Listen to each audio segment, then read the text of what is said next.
Okay, good evening, everyone. I hope I am audible. Can you please give me a quick thumbs up?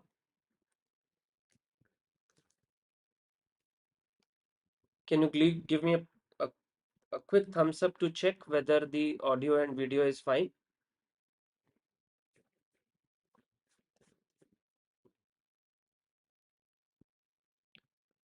Okay, good evening, everyone. I hope I am audible.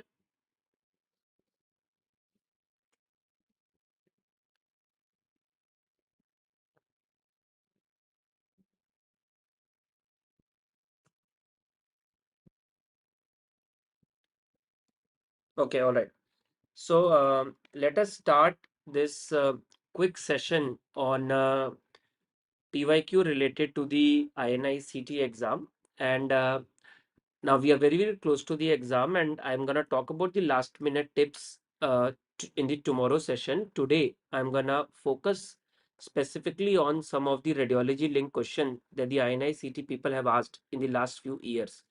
We all know that how important it is the previous year questions and specifically the frequently asked topic of the AIMS exam. So I'm gonna try that in the last 5 years, how the questions have been asked um, from the INI CT pattern or as well as the old AIMS pattern. So I have taken questions from 2018 onward, 18, 19, 20, 21 and 22. These are the questions that I have taken, and instead of going year wise, I have distributed them broadly topic wise, so that whatever important topics that can be asked, I will be discussing those topics with you also. Okay, I have tried to simulate the choices as much as possible. After talking to a lot of students, I have taken the help of my previous videos related to the PYQs and as well as a lot of the books and the apps which are available for the PYQ, so that I can frame the question as much as possible close to the exam. Okay, I hope the audio and video should be fine. Can we get a quick much as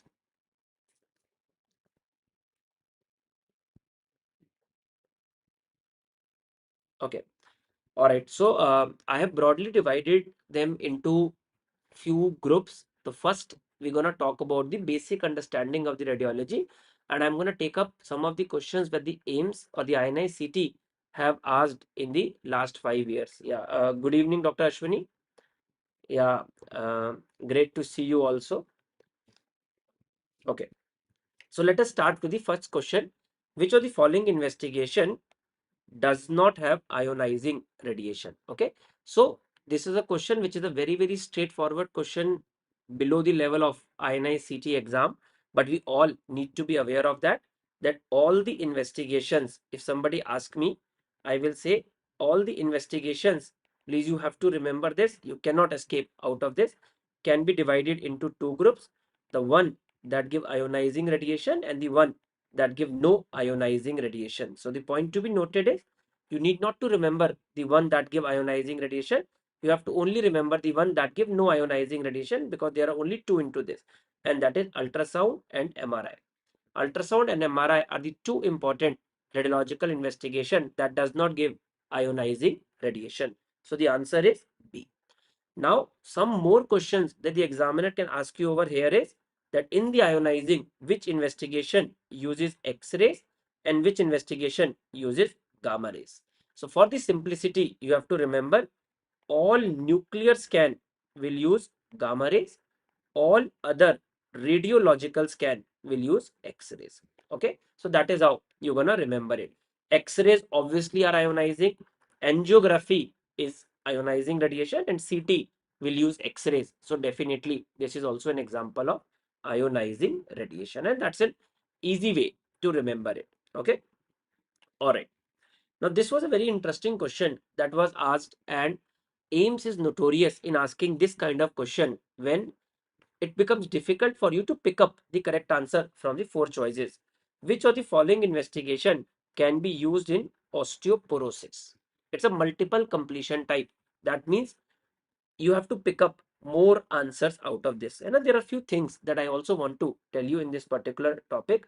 It is DEXA, bone scan, quantitative CT, and chemical analysis. Chemical analysis. Which of the following can be used in osteoporosis. Okay, so first, osteoporosis, you all know, I will not go into the orthopedics part. The standard straightforward investigation that is used for the diagnosis of osteoporosis is DEXA. If somebody asks me what is DEXA, it is dual energy X-ray absorptiometry. Dual energy X-ray absorptiometry. It's a favorite topic of the examiners. Examiners have asked it so many times. DEXA is a standard investigation. What you do? This is a bone. You pass two X-rays through this. Now the question for you, let me see who can answer this question. What is the KVP of the X-ray beam which is used in DEXA? Anybody who can tell me? KVP of the X-ray beam which is used in DEXA. Okay, you can write it down. 40 kVp and 70 kVp. As it's dual energy, so two X-ray beams are used. One is at 40 kVp, another is at 70 kVp. The beam is passed and then it is picked up over here. Okay. If the bone is more dense, less beam will be able to pass. If the bone is less dense, more beam will be able to pass. And on the basis of that, two kinds of charts are created. Two kinds of charts. What are these charts?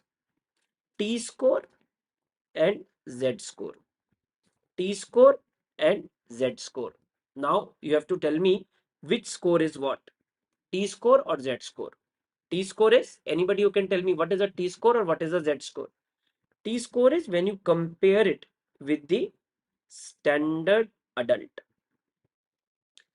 When you compare it with the standard adult, it's a T score. When you compare it with the age match individual, then this is Z score. Okay, the easiest way to remember, you might forget it. Easiest way to remember is, this is how you make Z. So Z has got two parallel lines. This is how you make T. T as a cross. So with the equal age is Z score. With the standard adult, it is T score. And T is with the standard adult. That means a 60-year is compared with a 60-year is Z score. A 60-year is compared with a 30-year, then that is T score. And an easy way to remember it. Please remember, according to WHO, grading of osteoporosis is on the basis of T score.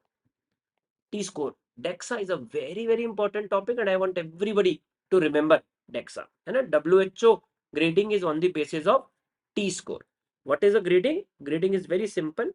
Up to -1 standard deviation is normal. That means any person who has got bone mineral density up to -1 standard deviation is normal. Between -1 to -2.5 standard deviation is osteopenia. If it is less than -2.5, -2.5 division, then it is osteoporosis. Now, who will tell me what is severe osteoporosis? How will you define severe osteoporosis on DEXA? So when it is less than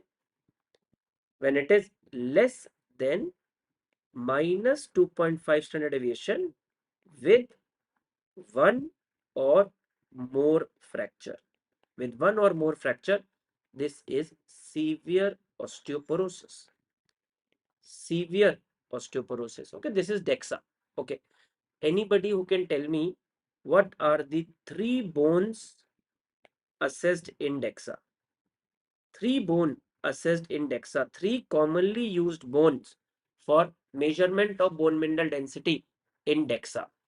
Three commonly used bone for the assessment of bone mineral density in DEXA. What is the answer? Neck of femur, lumbar vertebrae, neck of femur, lumbar vertebrae, and radius. And you need not to mug it up because these are the three most common bones to undergo osteoporotic fracture, and that is why these are the three most commonly used bones for the assessment of bone mineral density in DEXA. So that's an important point, and that I want everybody to be aware of. Okay, so small points about the DEXA that you need. So this is definitely used. Anyway, if you do not know it, one is given in all, so that has to be there. Okay, which Second option is bone scan. Anybody who can tell me, do we use bone scan? Answer is definitely no. Bone scan has nothing to do with the osteoporosis, and that is we always talk about in the classes also. Please remember, bone scan is for osteoblastic activity. Bone scan is for osteoblastic activity. What do we do in a bone scan? You inject a compound which is technetium MDP. Technetium MDP, it has got affinity for the osteoblast. So wherever osteoblast will go, wherever technetium is gonna go, osteoblast, wherever is the osteoblast. The commonest cause of increased activity in the bone scan is skeletal metastasis. Skeletal metastasis. So 2 is definitely wrong, and the moment 2 is wrong, I have got my answer. This cannot be the answer, this cannot be the answer, this cannot be the answer, and 1, 3, and 4 are the answer. So please remember, calcium chemical analysis, yes, PTH, serum PTH, serum calcium, these are always a mandatory blood test to be done in patient with osteoporosis. Quantitative CT have also come out to be a very, very good way for better assessment of bone mineral density, but the standard investigation to be done is DEXA. Now I have an MCQ for you. Let me see who can answer it. Anybody who can tell me skeletal metastasis of which primary cancer does not show activity on bone scan? Skeletal metastasis of which primary cancer does not show activity on bone scan? Let us see who answers this. Skeletal metastasis of which primary cancer does not show activity on bone scan? Answer. It is renal cell carcinoma. It is renal cell carcinoma because the metastasis of renal cell carcinoma are purely lytic. So they do not have activity on the bone scan. Okay, I have one more question.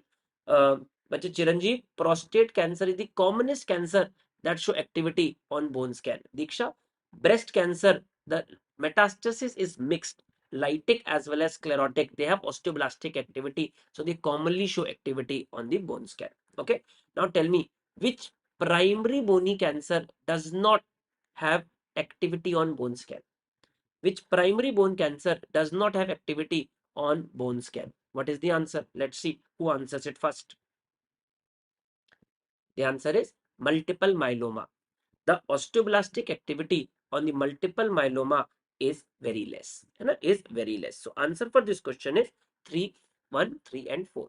Now there is a very, very useful tip also that I will give you here. Please remember that whenever you see this kind of question, instead of looking at the 1, 2, 3, 4, first look at A, B, C, D, because this will give you some idea how you can rule out and can get the answer in the quick amount of time.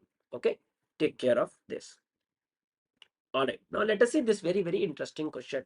A young patient with intermittent pain in the calf is presented to the surgery OPD. On examination, a painful ulcer is seen at the tip of the great toe, surrounded by black color skin. Best initial investigation in this case would be. Now I'm telling you, this is how the standard questions are gonna be there in the paper.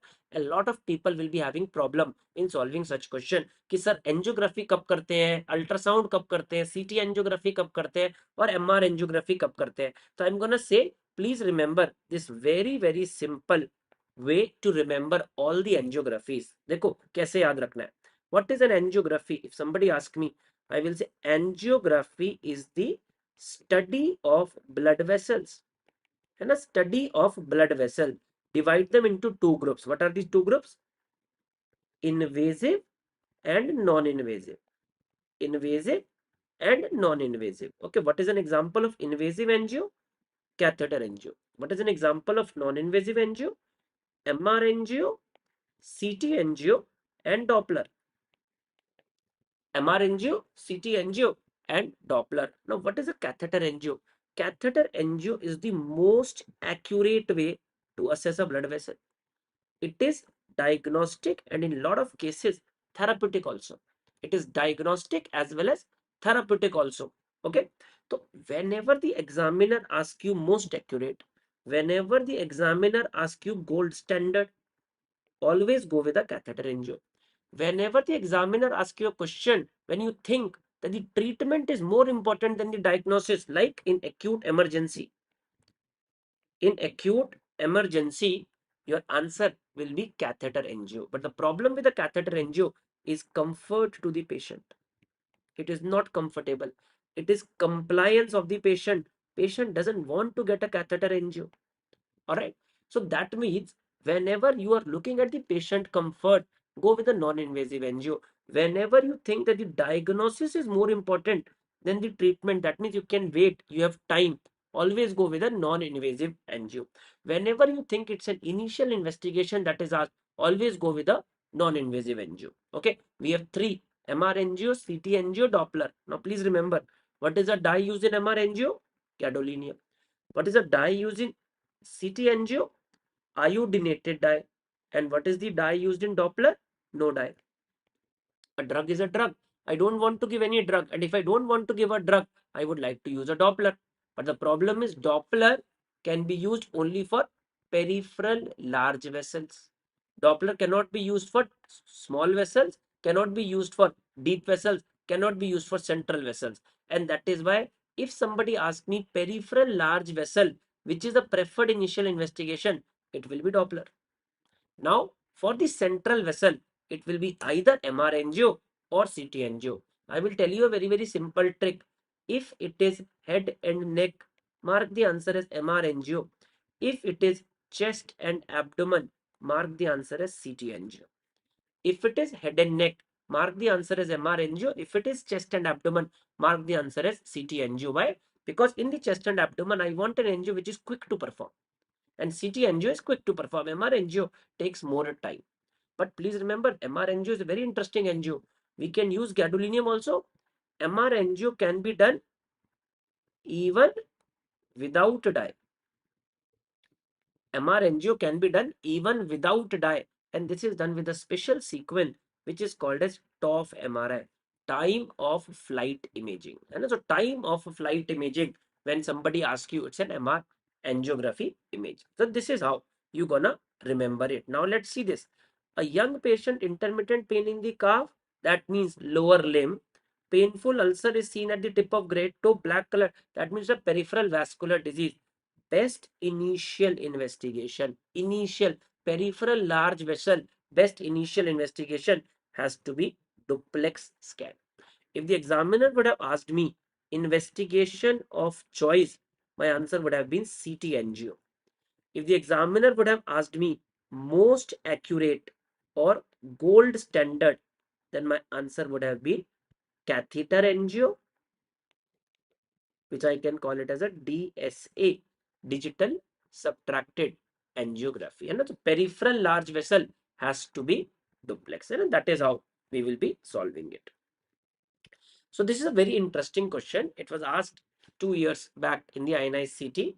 In the current scenario, November 2021, in the current scenario, what is the gold standard for the diagnosis of myocarditis? Please remember, whenever this word comes, gold standard, the first answer that comes to my mind is an endomyocardial biopsy. And the first answer that always comes to my mind is endomyocardial biopsy. But if the examiner wanted you to mark this as an answer, this would not have been given. This would not have been given. Now, what is happening? Over a period of time, we are living in a technology dependent world. Please remember. And since we are living in a technology dependent world, my accuracy level of, I will say, my accuracy level of the investigations which are non-invasive, which are more patient compliant, is increasing. INICET is known to do this. You have to take up all these questions with a pinch of salt. The moment this kind of words are given, that means the examiner is taking it in some way, and you have to be very careful on this particular part. So in the current scenario, the gold standard investigation for the diagnosis of myocarditis is actually MRI.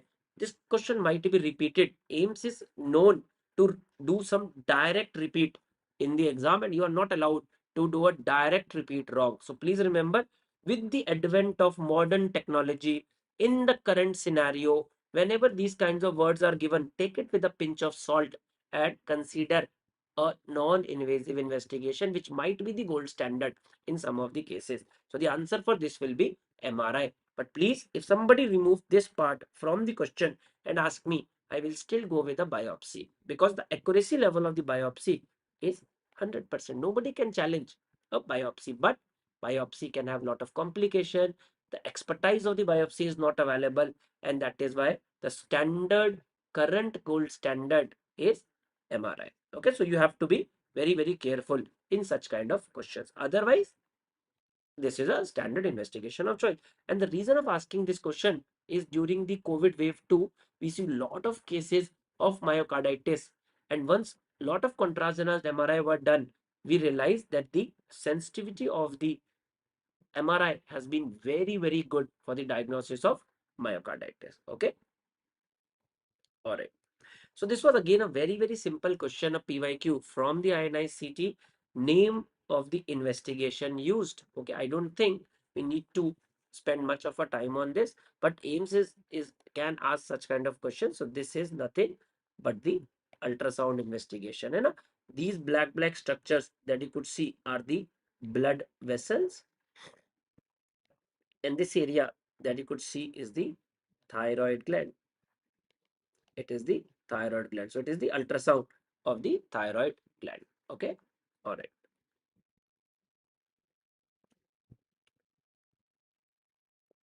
Yeah. On the color Doppler flow study, which of the following pattern is seen in the common femoral vein? So basically what I have done is I have 60 questions with me, which I have taken up from the last 5 years, and I have tried that whichever core broad radiological component into them, and I am discussing those. Um, you can expect some of them from the direct repeat in the exam on the 7th May, or lot from this particular topic in the paper. Now, on the color Doppler flow study, now this is a topic which is again a favorite topic of the examiner. Lot of people have a confusion in this, so I'm just revising this topic with all of you. So first is a peripheral artery. Okay, remember, a peripheral artery. What will be the flow in a peripheral artery? If somebody asks me, I will say up, down, up, and then the cycle is repeated: up, down, up. You have got 1, 2, and 3. So this is called as a triphasic pattern. A triphasic pattern is a normal pattern for any peripheral artery. What are the examples of peripheral artery? Femoral artery, popliteal artery, remember artery, ulnar artery, radial artery, and so on. Okay. However, if it's a visceral artery, what is a flow? If it's a visceral artery, this is a baseline. There is no peripheral vascular resistance. So the flow is more in systole, less in diastole. More in systole, less in diastole, like this. And this pattern is called as monophasic pattern with pulsation. Monophasic pattern with pulsation. Now the point to be noted is, if you see this pattern, this is called as biphasic pattern. Okay, but the point to be noted is biphasic pattern is not seen in a visceral artery. What is the standard pattern in a visceral artery? Monophasic pattern with pulsation. Now what is the standard pattern in a vein? In a vein, the blood is flowing mainly because of the negative intrathoracic pressure, and because of it is negative intrathoracic pressure, the flow is like this. I have drawn it below the baseline because the flow in a vein is opposite to that an artery, and it is almost like an undulating line, and this is called as monophasic pattern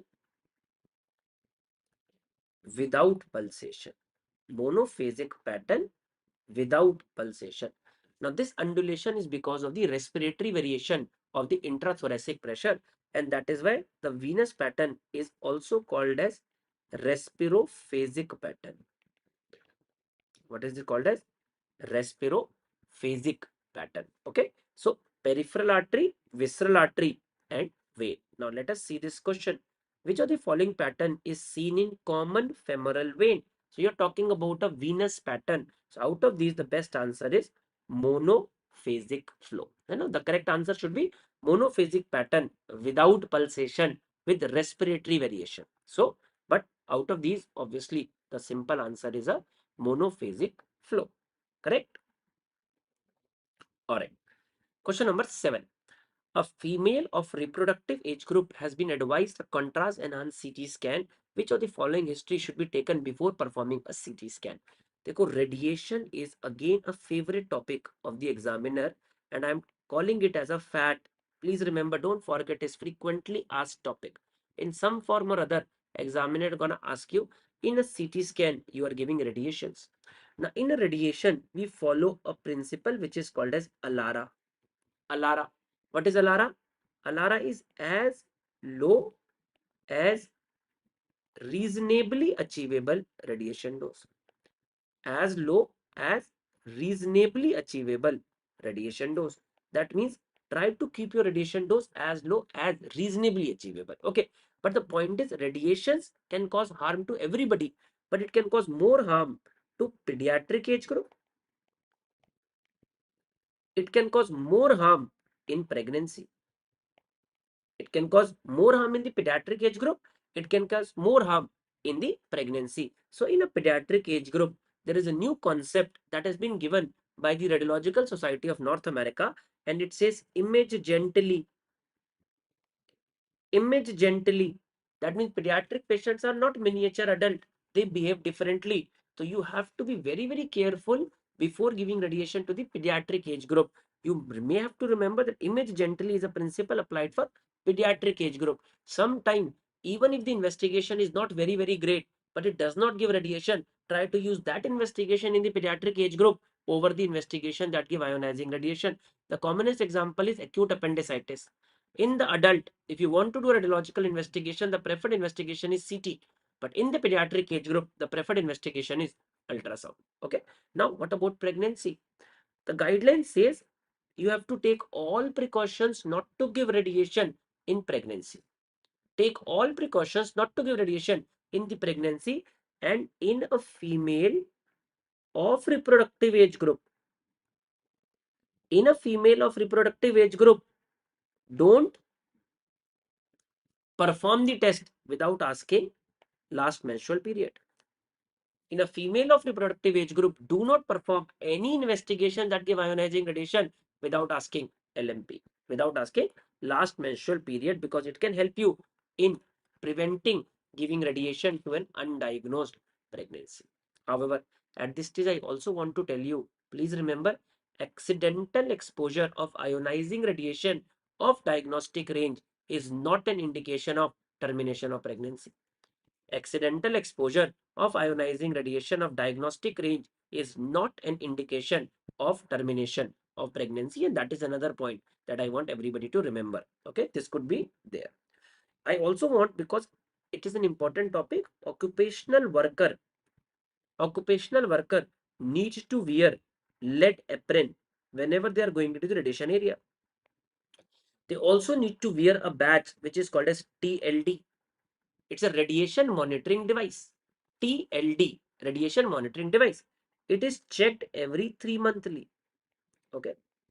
I also want to tell you a controversy over here, and that is, what is the radiation limit for pregnant occupational worker? Please remember, the AARB guideline says that a pregnant occupational worker has to wear a badge at the surface of her lower abdomen. At the surface of her lower abdomen, and the radiation to this badge should not be more than 2 millisievert. Radiation to this batch should not be more than 2 millisievert, because if it is too here, by the time it will go to the fetus, it will decrease by 50%, and the actual amount that is reaching to the fetus is only 1 millisievert. Okay, so this is the value that I want you to remember. All right. Now let's see another question. What is the most likely diagnosis of given NCCT image? Now, I do not know what is this image, but the point to be noted over here is NCCT is given. Now, it should immediately ring a bell in my ear that if this NCCT is given, what I have to do, what what is thinking? Immediately it should come to my mind, what are the things that I check on NCCT? I can see a fracture. I can see easily air. I can see calculi or calcification, and I can see acute hemorrhage in brain.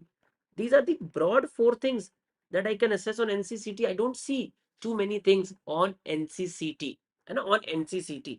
Now let us see this image. I'm not really sure whether this was the exact image that was asked or given in the exam, but this was November AIMS 2020, November AIMS this year, I think. Yeah.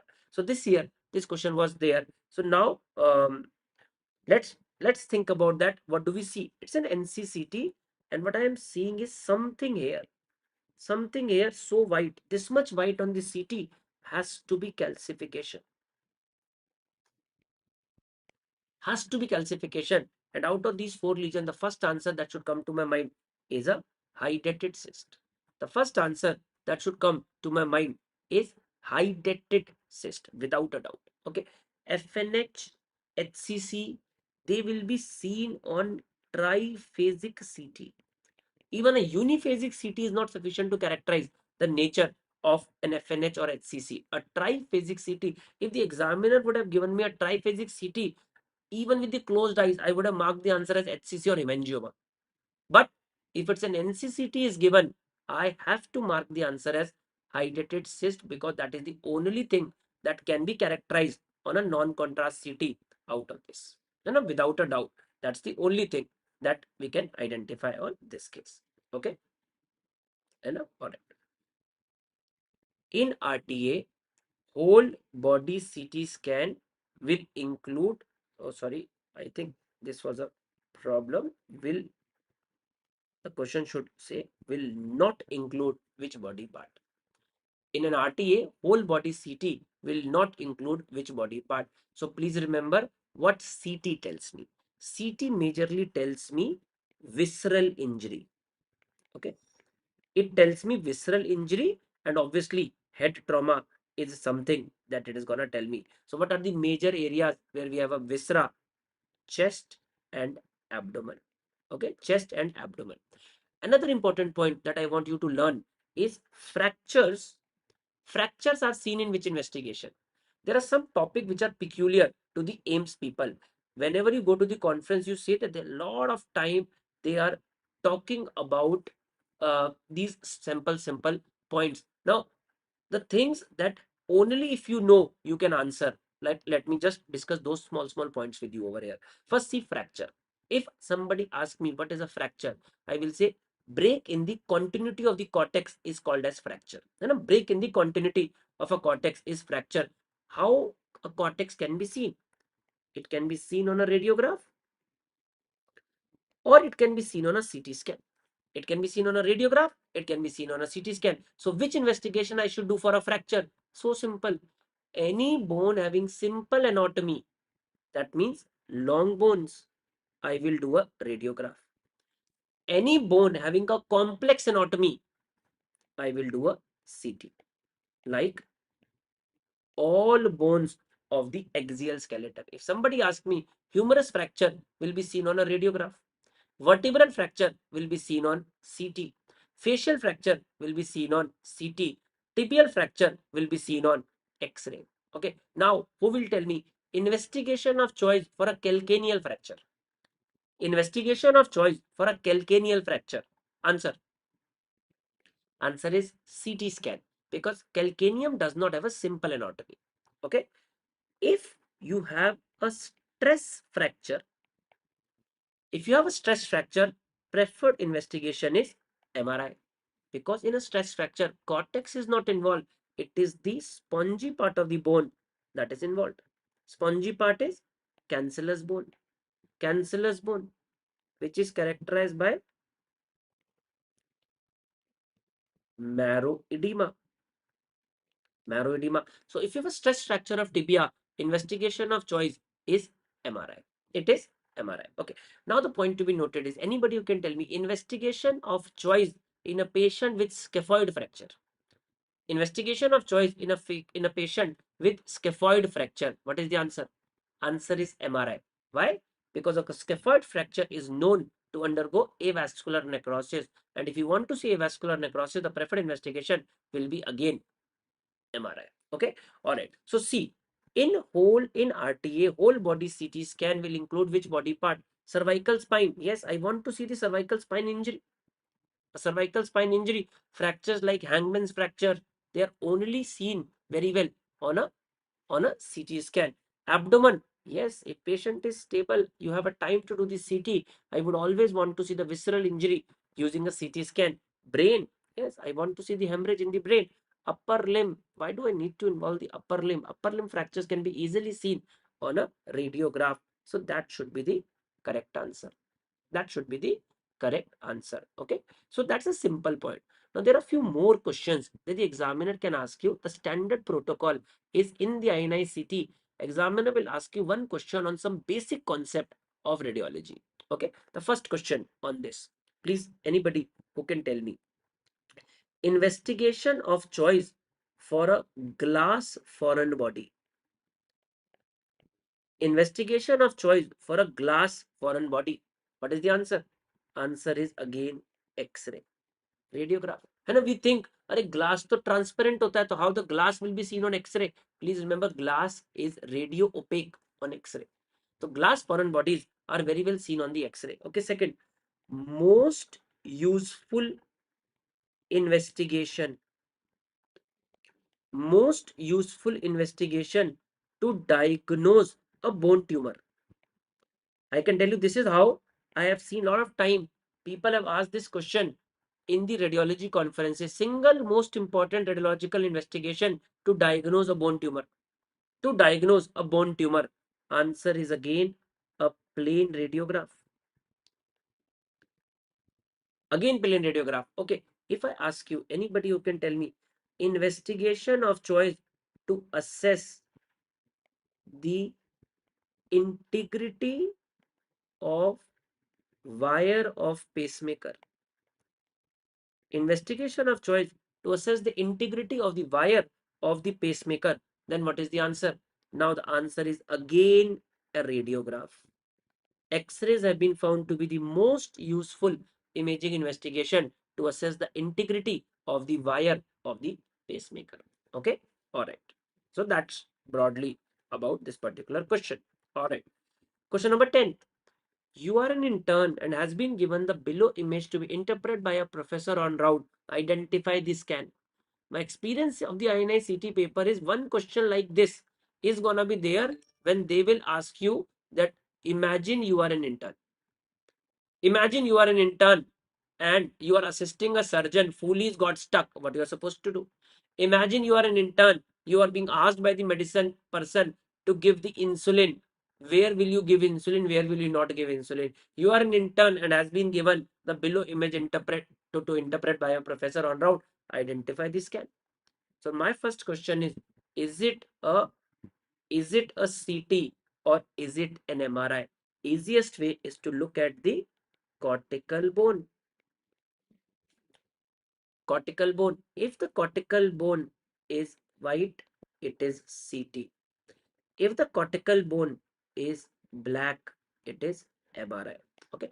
The biggest challenge that most of the student faces is when there are so many small images are given, they are unable to concentrate. So what is the rule of rule of concentration? Focus. So don't focus on all the images, just focus on one image.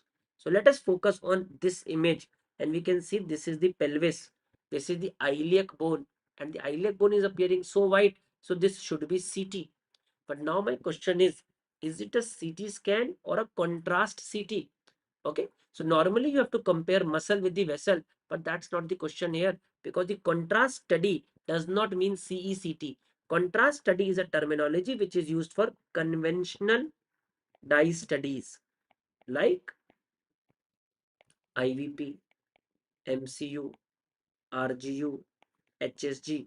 These studies, we will use the term contrast study or the dye study. So what is the correct answer? The correct answer for this question is CT scan. How will you identify angiography? When you are seeing blood vessels, then obviously you're gonna call it as an angiography. So the answer for this question will be CT scan. All right. Now, this is another important topic that the examiner is asking very, very frequently. So I'm going to give you a lot of important stuff over here. Which of the following lung cancer is staged by MRI? Please remember, as a blanket rule, first see the staging. Okay. So I'm going to tell you some very, very interesting points about the staging. So staging means T, N, and M. Okay, na? Staging means T, N, and M. As a blanket rule, if somebody asks me the standard investigation for a staging, the answer will be PET-CT or CECT. It will be PET-CT or CECT. Okay, so if somebody asks me lung cancer staging has to be done by, my answer is PET-CT or CECT. However, also remember the rule. Whenever it comes to neural tissue, the preferred investigation is MRI. Whenever it comes to neural tissue, the preferred investigation is MRI. Okay, now the point to be noted over here is that in the chest, we have superior sulcus tumor, also called as Pancoast tumor. Okay, what is a Pancoast tumor? A Pancoast tumor is a cancer at the apex of lung. It's a cancer at the apex of lung which involve superior sympathetic ganglion,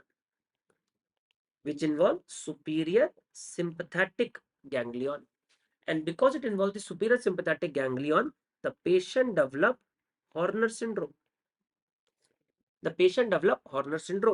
It also involves the brachial plexus, and because of which the patient develop pain in arm. All these symptoms are because of the neural component involvement. And if you want to see the neural component involvement, you will have to do the MRI. And the answer for this question should be Pancoast tumor. Okay. Now I have two questions for you on the Pancoast tumor. Number one, Pancoast tumor is histologically what kind of cancer? Yes. Let me see who answers it first. Pancoast tumor is histologically a what kind of cancer? What kind of cancer? So please remember, histologically, it's a squamous cell carcinoma. Histologically, it's a squamous cell carcinoma. How I used to remember it as during my time, that central tumors are squamous, peripheral tumors are adeno. It's a peripheral tumor, but it's a squamous cell cancer. Okay, one. A point that I wanted you to be aware of. All right. The second question that I want to ask you, anybody who can tell me any condition when the neuro word will be given and the answer will not be MRI. Any specific area where the neuro word will be given and the answer will not be MRI. It was last year FMG screening exam question. The neuro word will be given and the answer will not be MRI. Answer is NET, neuroendocrine tumors. Whenever somebody asks you what you do for a neuroendocrine tumor, endocrine means hormone, and that is why you're gonna do the functional test. And a functional test like SRS or octreotide scan, somatostatin receptor scintigraphy or octreotide scan. And so this is another important point for you over here. Okay. Another question for you. Anybody who can tell me which mediastinal lesion is better seen on MRI? Which mediastinal lesion is better seen on MRI? What is the answer? Answer is posterior mediastinal masses. Posterior mediastinal masses are better seen on MRI. The reason is again same, because they are neurogenic in nature. And whenever something is neurogenic in nature, the preferred investigation will be MRI. Okay. All right. Question number 12. Identify the MRI sequence. Identify the MRI sequence. So what do we see here? Okay. So this is not T1, this is not T2. We all know how the T1 and T2 see. When you see these extremely black spots on the images, extremely black spots on the images, these are the areas of blooming. And these are the area of susceptibility. and this is called as SWI, susceptibility weighted imaging. Now, susceptibility weighted imaging is a very good imaging for the assessment of calcification and hemorrhage, calcification and hemorrhage on MRI. Previously, we used to say that the CT is best for calcification and hemorrhage, but after the development of these kind of sequences, we realized that the calcification and hemorrhage can be very well seen on MRI. And one of an important type of hemorrhage that we can see them in so very well is microhemorrhages. Microhemorrhages are not seen even on CT, but microhemorrhages are best seen on SWI. All right. Now, who will tell me three diseases in which we see microhemorrhages in the brain? Three diseases in which we can see microhemorrhages in the brain. I am listing them. 1, 2, 3. You have to fill these blanks. Three diseases in which microhemorrhages can be seen in the brain. What are these three diseases? These include DAI, diffuse axonal injury, a favorite topic of the examiner, hypertensive encephalopathy, and amyloid angiopathy.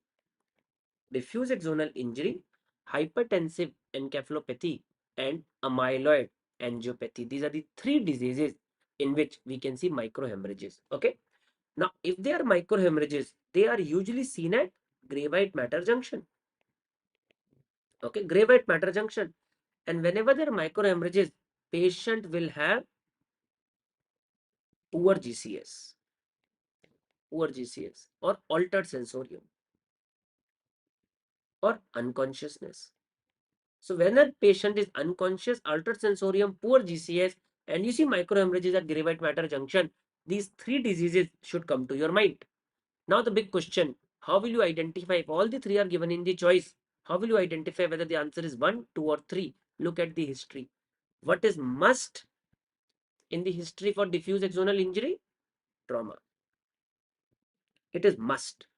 Trauma has to be given. If trauma is not given, don't even think about diffuse axonal injury. Okay, now you have to fill these two blanks. You have to tell me what history you will look for in hypertensive encephalopathy. It is so simple. It is written in the question. History of hypertension.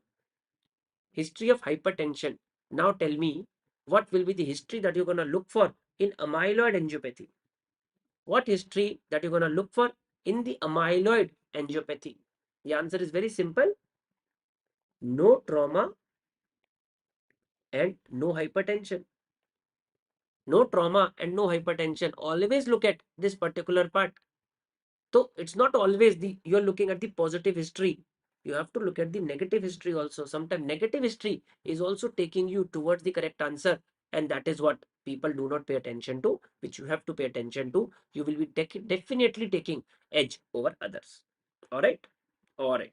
So that's broadly about the general component of the radiology. Let us go to some of the questions that the examiner have asked from the nuclear medicine. Okay. What rays do we use in nuclear medicine? Gamma rays. And gamma rays. All right. Let's see this question. On fifth post-operative day following lap cholecystectomy, patient presented with pain abdomen. On USG, a 5 by 5 centimeter collection is seen in the Morrison's pouch. A possibility of the biliary leak is suspected. What is the most sensitive investigation to detect biliary leak? I do not know why, but the examiner is very fond of asking question on a biliary leak. And probably that a lot of surgical complications are happening. So they are very fond of asking biliary leak. Or maybe AIMS is the nodal center for all the referrals. So they are getting lot of patients who have been operated outside and they are coming up with the biliary leaks because of the iatrogenic injury, and that is why they're going to ask it. So I'm going to tell you a simple tip how you will solve a question on a post-operative biliary leak. Every time you will see last 5 years I have seen a question on this particular topic. So please see to this. It's very simple. Biliary leaks obviously are iatrogenic. है obviously are iatrogenic. So there will be a history of cholecystectomy. Okay. History of cholecystectomy. Patient typically has pain persisting, and a persisting pain third day, fourth day, fifth day. So imagine patient comes with persistent pain. Just think about this. Patient comes with persistent pain post cholecystectomy. Post cholecystectomy, you are the doctor, patient has come to you. What will you do? You will say कि okay जा यार एक काम कर, एक ultrasound करा ला. Just get an ultrasound. Why do you want to do an ultrasound? You just want to see हो क्या रहा है. First investigation for any abdominal pathology is an ultrasound. Okay, now what do you see in ultrasound? In the ultrasound you see a collection in GB fossa. है ना, collection in GB fossa. अभी दो ही चीजें हो सकती हैं. These could be only two things. Either it's a bilioma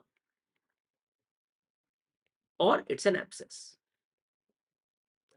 Either it's a bilioma. If it's a bilioma, it is secondary to a biliary leak. If it's an abscess, it's secondary to an infection. Ultimately, both needs to be drained. So the first investigation that you have to do is an ultrasound. In ultrasound, if you see a collection, what you have to do is put a pigtail. Put a pigtail in this. Why? If it's an abscess, it will be drained. Abscess has to be drained. If it's a bilioma, you're gonna confirm it. And a lot of time, these bile leaks are self-healing. They are self-healing and the patient was having pain just because of the collection. The collection is drained, patient is recovered. Okay. The pigtail is continuously draining. If the pigtail is continuously draining, that means there is a leak that is happening. There is a leak that is happening. Are you getting it? Now your aim is to identify the site of leak also. Your aim is to treat the leak also. Okay. So if somebody asks me, how can I identify the site of leak? I will say either do MRCP or ERCP. Either do MRCP or ERCP. Okay. MRCP will tell you the site of leak. MRCP will not treat it, but it will tell you the site of leak. And nowadays, AIMS can ask you this. Nowadays, in MRCP also, you have got some specific hepatobiliary contrast. Anybody who can tell me any name of a hepatobiliary contrast? Examiner is asking this topic in too much of depth. Hepatobiliary hepatobiliary contrast in MRI. Yes, anybody who can tell me hepatobiliary contrast. That means any contrast that is excreted through the hepatobiliary route. Answer is gadoxetic acid. Gadoxetic acid has got 50% biliary excretion, and gadobinate dimegglumine. Gadobinate dimegglumine, commonly known as BOPTA, which has got around 5% of the biliary excretion. So with the help of these contrasts, it is much easier to localize the site of the leak. Okay. However, if somebody asks me what is the best, what is best? Answer is ERCP. ERCP will tell you the site of leak also. And if you want to put a stent, you can put a stent across. You can also put a stent across. Okay. That is. But now let's say you don't see an bile leak in MRCP and ERCP. That means the site of leak is very, very tiny. Is very, very tiny, but the collection is happening. So what is the most sensitive investigation to diagnose biliary leak? Answer is HIDA scan. HIDA scan, which is a type of nuclear scan. Which is a type of nuclear scan. Now, it is excreted through the biliary route, and if there is a leak that is happening, it will also gonna get excreted, and you will see the focal pooling of the gamma rays in that particular area. But please remember, what is the major drawback of the HIDA scan? HIDA scan cannot tell you the exact site of leak. HIDA scan tell you, leak ho raha hai. There is a leak that is happening. Where it is this happening? That HIDA scan will not be able to tell you. So that is how the examiner is gonna ask you. Every question has been asked in the past. What is the first investigation? Ultrasound. Ultrasound shows collection. What is the next step? Pigtail. What is the best investigation? ERCP. What is the most sensitive investigation? Answer is HIDA scan. Whatever question that is gonna be there, you should be able to answer it. Examiners are very, very fond of asking this particular question. 14. What is the preferred modality for the localization of parathyroid adenoma? Out of these four choices, the best answer is SYSTA-MIB scan. One question, examiner pick it up from the nuclear scan in one form or other. Examiner can ask you, MIBG is used for? MIBG is used for pheochromocytoma. It is used for pheochromocytoma. MIBG for pheochromocytoma. Okay. PET is used for PET. PET scan is used for glucose metabolism. It is used for glucose metabolism. There has been a question that I did not put into this because that was a 2017 question, and that question was, which cancer does not show activity on the PET scan? Which cancer does not show activity on the PET scan? So please remember, answer is typical carcinoid. Typical carcinoid does not show activity on FDG PET because the glucose metabolism is extremely low in a typical carcinoid. Okay, all right. So those were some of the questions from the general radiology. Now, as it's a world of integration nowadays, so majority of the questions which we say are radiology are actually linked with the other subjects of the medicine, surgery, etc. So now let us see some of them that the examiner have asked in the last 5 year linked with the radiology. Question number 15. A young male met with an RTA and brought to the casualty with a GCS score of E2V2M3. He has feature of raised intracranial tension. No significant changes were seen on the CT. The spinal images was also normal, but could be the possible diagnosis. So if I would have been at your place, how I would have done it? I would have picked up the golden points in this. RTA, poor GCS, normal CT. RTA, unconscious patient or bad GCS, and normal NCCT. Do you know, I know only one answer to this. I don't have any other answer. And my answer is DAI, diffuse axonal injury. Examiner is very, very fond of asking a question on this particular part. DAI, the characteristic triad of a diffuse axonal injury is this. What is the investigation of choice? MRI. And now you know which sequence of MRI? SWI. Is SWI. Now the question is CT always normal? No. In 80% of the patient, NCCT is normal. In 20% of the patient, what can you see? Even on NCCT, you can see punctate foci of hemorrhage. Punctate foci of hemorrhage where? At characteristic location. Punctate foci of hemorrhage at characteristic location. What are these locations? Gravite matter junction, gravite matter junction, corpus callosum, and brainstem. Gravite matter junction, corpus callosum, and brainstem. These are the punctate foci of hemorrhage in diffuse axonal injury. Okay. Another question, almost similar, but in different year. 34-year-old RTA landed up in AIMS emergency. It gives you that INICET paper prepared by AIMS. GCS of 3, she was intubated and sent for NCCT, which was found to be normal. Same. RTA, poor GCS, normal CT. Your answer will be diffuse axonal injury. Diffuse axonal injury. Okay, please remember, very, very important point. All right. Trauma, examiners are very, very fond of asking biconvex, EDH, crescent shape, SDH, very commonly. Okay, then another topic that the examiner is gonna ask is stroke. Stroke, it is also fat. Okay, let's see this. A 65-year-old male patient presented to the casualty with right-sided hemiparesis and aphasia. His BP was 160 by 110. His blood sugar is 160 milligram per deciliter. NCCT is normal. So in a patient with stroke, the first investigation that we always perform is NCCT. Why? Because we want to differentiate an ischemic stroke from the hemorrhagic stroke. And why do you want to do that?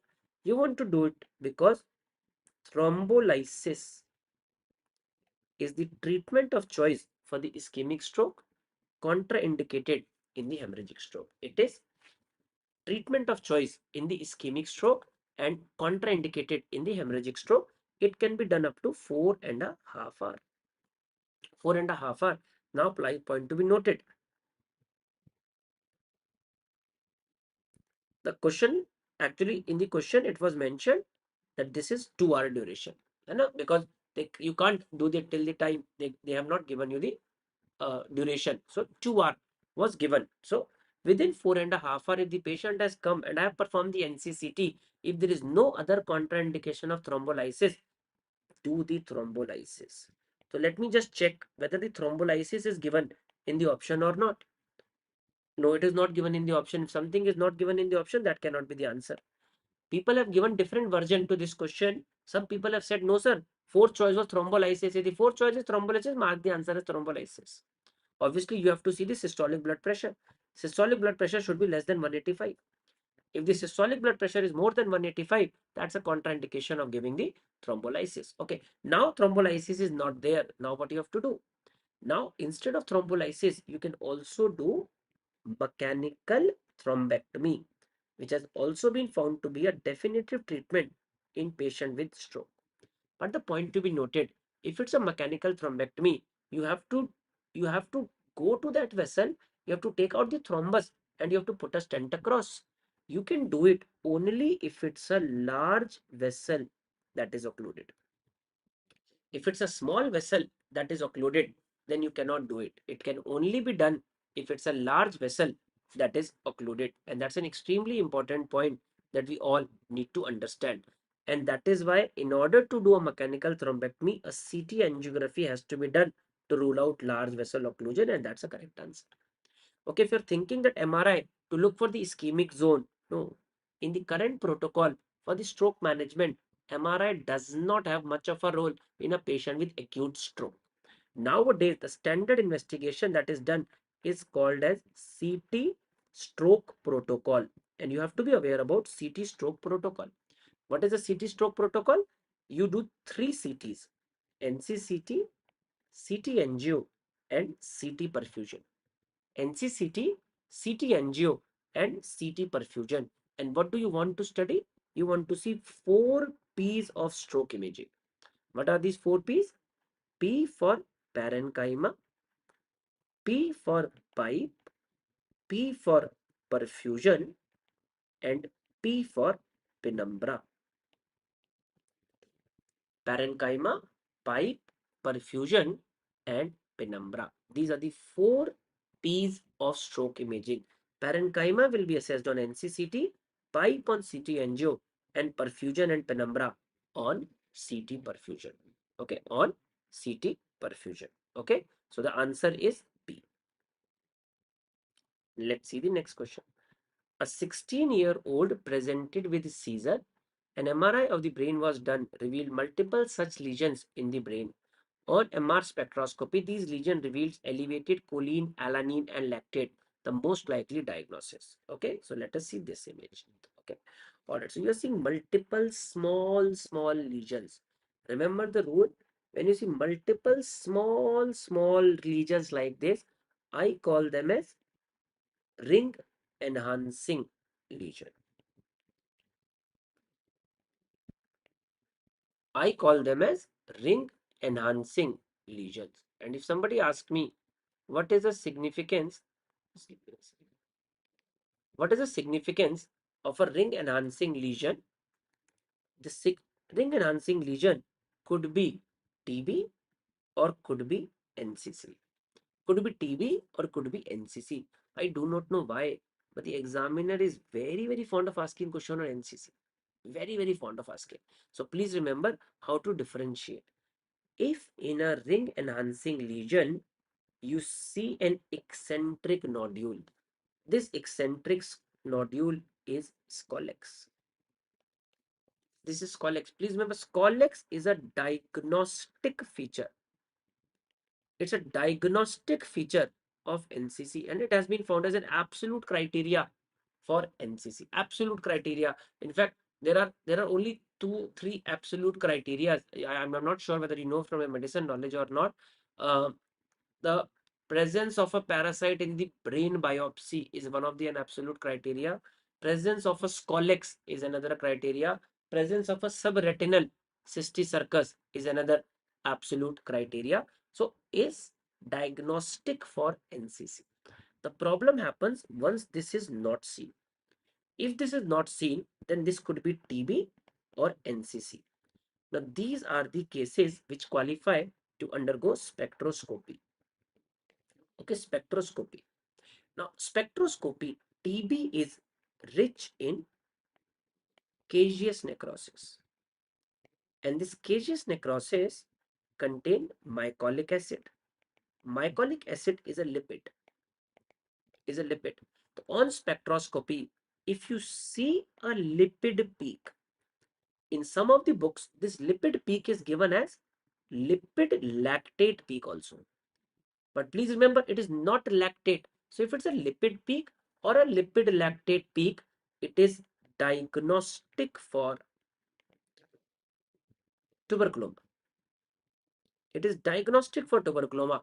If this is not seen, then this is NCC. Okay, now let us see the question. Multiple such lesions on MR spectroscopy reveal choline, alanine, and lactate. Lipid is not mentioned. If lipid is not mentioned, it is unlikely to be tuberculoma. Now let us see the image. If you see image, you are seeing lot of eccentric nodule within. So this is definitely a feature of neurocysticercosis. Definitely a feature of neurocysticercosis. Yeah. So Diksha, TB can be conglomerate, but that does not mean that the tuberculomas will always be conglomerate. Non-conglomerate tuberculomas have been also found to be very, very common in the brain. Okay, very, very common in the brain. बच्चे radiologically ही scolex देख पाएंगे. Radiologically scolex is very, very well seen. Very, very well seen. Let me just check it. If I have it, I can show you probably. Let me just check it. Okay, I don't have it with me right now, or maybe in a one shot I showed you that. Let me just check it.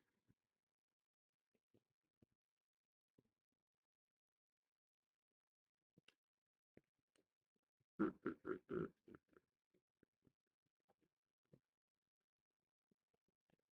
Scolex is very well appreciated on the um, on the um, um, on the imaging, and you see a nodule with a clear cut scolex within. Is it okay? Yeah. This is a very interesting question. I will wait for your answer. What is the answer that you're gonna mark? It's an old question that was asked in the exam, which was repeated once again, but I found this question to be very, very interesting. Which of the following stage of the neurocysticercosis is not associated with the edema on the imaging? Okay, it's a single best answer question. You have to pick up only one answer. Now let us see what is your correct answer. Okay, these are the four stages of the neurocysticercosis. Okay, and this is the same order in which the stages are there. So you have got a vesicular stage, a colloid vesicular stage, a granular nodular stage, or a nodular stage. Now please remember, this is the first stage. This is the asymptomatic stage of NCC. The cyst becomes symptomatic at the first time at the colloid vesicular stage. Granular nodular is the most symptomatic stage. And finally, the larva dies and it become a nodular calcified, and most of the time it also becomes asymptomatic. Okay. So if somebody asks me, edema is directly proportional to the symptom. As the symptom comes, edema comes. As the symptom goes, edema goes. So if you ask me, vesicular stage, edema, answer is no. Colloid vesicular stage, that is the first stage when the edema comes. Granular nodular, it is highest. Nodulocalcific, no, it is not. So the answer is A and D, both are correct. A and D both are correct, but I cannot mark both as the answer. Then what should I do? Then what should I mark? So please remember, in 20% of the calcific nodule may have edema. The one is granular nodular state edema is highest. The moment calcification comes, I call it as a nodular calcific stage. Edema is decreasing, but still it is persistent. Second, a calcified nodule itself acts as a seizure focus, and whenever a seizure happens, edema happens. Vesicular stage cannot have edema. Because the moment edema comes, vesicular stage is converted to colloidal vesicular stage. So the answer for this question is not D. The answer of this question is actually A. Vesicular stage is not associated with the edema on imaging. It was a googly that was asked by the AIMS exam. Very old question which was repeated in one of the recent last 5-year exam. So please make sure that you know the answer is vesicular stage, not the nodulocalcific stage. Okay. Now this is another area that the examiner is interested in asking, specifically either the X-ray of the PNS or the CT of the PNS. So the radiograph shown below is done for the better assessment of the frontal sinus. So please remember, if you are seeing the maxillary sinus, it's occipito mental view. It's occipito-mental view. And if the occipito-mental view is done in closed mouth, it is Waters view. If it is done in open mouth, it's Pieris view. And then it is Pieris view. Alright. If you are seeing the frontal sinus,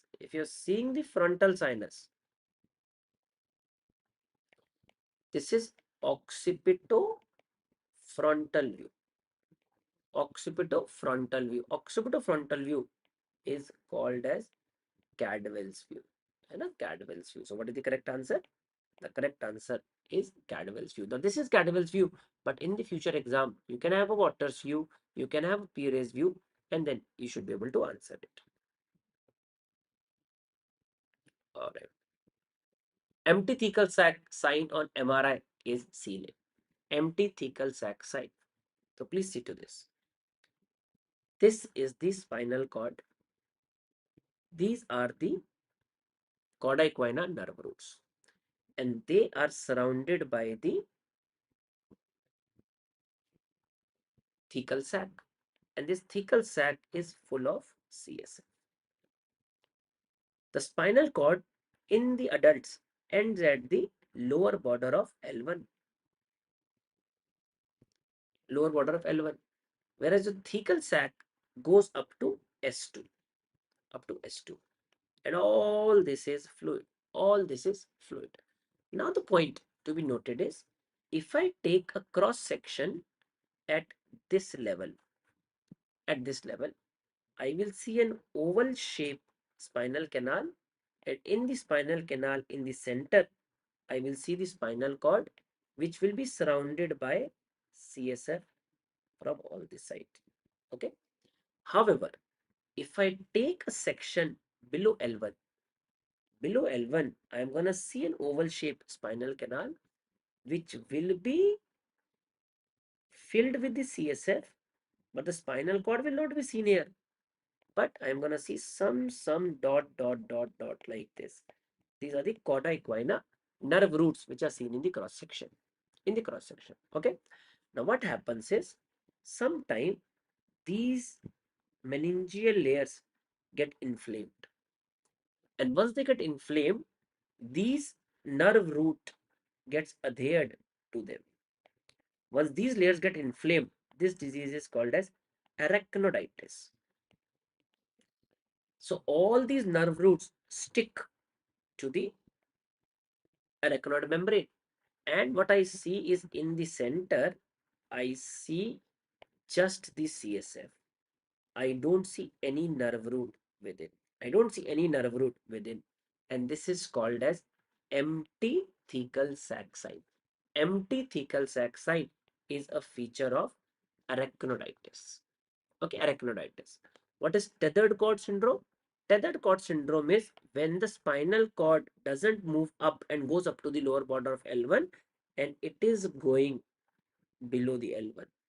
When it is going below the L1, then if you take a cross section below the L1, you can see the spinal cord in the center, and that is called as tethered cord syndrome. Tethered cord syndrome. Osteomyelitis, you know, discitis is the inflammation or the infection of the disc that you already know. Okay. All right. 22. A 10-year-old girl presented to the orthopedic OPD for the curved back and the following radiograph was obtained. What could be the most likely cause of such deformity? Okay, so this is a simple question that was asked in the exam. Now you have a curved back which is written. Okay, lateral bending of spine is called as scoliosis. Lateral bending of the spine is called as scoliosis. Forward bending or anteroposterior bending is called as kyphosis. Lateral bending is called as scoliosis. Forward bending or AP bending is called as kyphosis. Now, if the scoliosis, please understand, this is one vertebra, this is another vertebra, this is another vertebra. Okay. Normally the vertebrae are lying one over another. Okay. If there is a one vertebra here, there is another vertebra which is incompletely developed and which is like this. The other vertebra has to be like this. So it is bound to curve the spine. So this type of lateral bending of the spine that is happening because of a vertebral segmentation anomaly. Because of a vertebral segmentation anomaly is called as congenital scoliosis. However, if the lateral bending is there without any vertebral segmentation anomaly, then that is called as juvenile idiopathic scoliosis. Then it is juvenile idiopathic scoliosis. Okay. So now the point to be noted is I can see the vertebral segmentation anomaly over here. So this is a type of congenital scoliosis. Whenever there is a vertebral segmentation anomaly and somebody asks me, I will say the preferred way to treat them is a surgical management because I have to take care of this vertebral segmentation anomaly. Okay. All right, now let us see some of the questions in the chest. So in the chest, a very important question, that the examiner is going to ask is pneumothorax. Is pneumothorax. I mean, I can tell you that I do not have number how many times a pneumothorax and specifically which kind of pneumothorax. Tension in pneumothorax is being asked. So you all have to know about the tension pneumothorax. A 25-year-old patient came to emergency after a road traffic accident. He was able to speak but not in sentences. Remember this, able to speak but not in sentences. It's a way to describe sudden onset dyspnea. On auscultation, hyper-resonant note is seen on the right side. Chest X-ray is given below. What do we see in a chest X-ray? I can see air here. I can see air here. But a very significant difference that I can see is this air does not have a vascular marking. There is no vascular marking on the right side. So that means that makes a diagnostic of pneumothorax. That is making a diagnosis of pneumothorax. Okay. Now, sudden onset dyspnea, pneumothorax, shifting of the trachea. It's a tension pneumothorax. Put a large bore needle in the second intercostal space and then ICD in the fifth intercostal space is the most appropriate initial management to be done in this case. And is the most appropriate initial management to be done in this particular case. Okay. Another question on this, almost same. Patient being mechanically ventilated in the ICU showing signs of worsening respiratory distress. A chest X-ray shows following appearance. Again, area of hyperlucency devoid of vascular marking. Your answer will be pneumothorax. So pneumothorax, if you ask me, I will say it's a frequently asked topic. How do you see pneumothorax? What is the management of the pneumothorax? This has to be no. Okay. What is the first investigation to be done in a pneumothorax? Chest X-ray. Is a chest X-ray. Now, if the patient is sick, is there a way to do or do any investigation in a pneumothorax? Yes, nowadays you can do ultrasound also. Let's see some of the questions on the ultrasound also. But before that, let us see another question. Patient presented with sudden onset difficulty in breathing with respiratory at 28 per minute, normal blood pressure. X-ray is suggestive of unilateral hyperlucency with absent vascular marking and mediastinal shift to the opposite side. The first step in the treatment of the patient would be, please remember, anybody who's going to ask me the first step, difficulty in breathing, I'm going to say needle thoracotomy. I'm going to say needle thoracotomy. If examiner says most appropriate or most useful step, then probably I would have seen, as per the new guideline, to put a tube in the fifth intercostal space. But if somebody asks me, in this case, a needle thoracotomy has to be the first thing that should be done in these cases. Okay. But still, I will say that you must be aware about this from your surgery guideline, so you can follow the same also. But that's how my point is. 26. This appearance seen on M-mode ultrasound is suggestive of. Examiner is after this particular part. You can see this is called as M-mode ultrasound. And what all you can see is skin, subcutaneous tissue, intercostal muscle, and there's a clear-cut demarcation of the parietal and the visceral pleura. So if this clear-cut demarcation is seen, and then you see a grainy appearance below that, this is called as seashore sign. A seashore sign is normal appearance of pleura. It is a normal appearance of the pleura. If there is pneumothorax, then you just see straight lines. You will not see this grainy appearance. You will not see this demarcation of the parietal and the visceral pleura. And this sign has been called as barcode sign or stratosphere sign. A barcode sign or a stratosphere sign. A barcode sign or a stratosphere sign, which is a sign of pneumothorax. So this is seashore sign. Let us see another question in a different exam, and this was asked. Identify the sign seen on this image. Seashore, stratosphere, both troposphere. Interesting choices. What is your answer? Answer is seashore.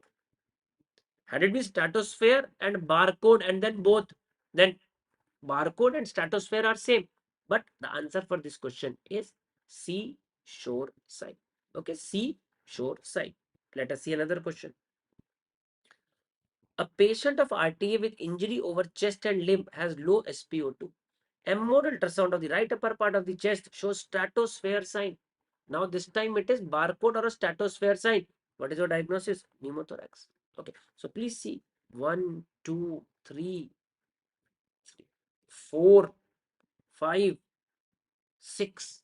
In the last 5 years, 6 questions were there on this particular topic. So you know how important it is. Okay. 29. A 40-year-old male patient presented with mucopurulent cough underwent a CT examination. What is the most likely diagnosis? What do we see? You see thick walled dilated bronchi. Thick walled dilated bronchi. Thick walled dilated bronchi is diagnostic for bronchiectasis. It is diagnostic for bronchiectasis. Now, the point is, there is some interesting point that I want to tell you over here. Ideally, I feel that if more information is given in the question, then your answer could vary. But please remember, if this is given something like this, mark the answer as bronchiectasis. HRCT is the investigation of choice for the bronchiectasis. What are the named signs seen in bronchiectasis on HRCT? Tram track sign, signet ring sign, and cluster of grape appearance. This is cluster of grape appearance. A lot of people have called it as honeycombing also.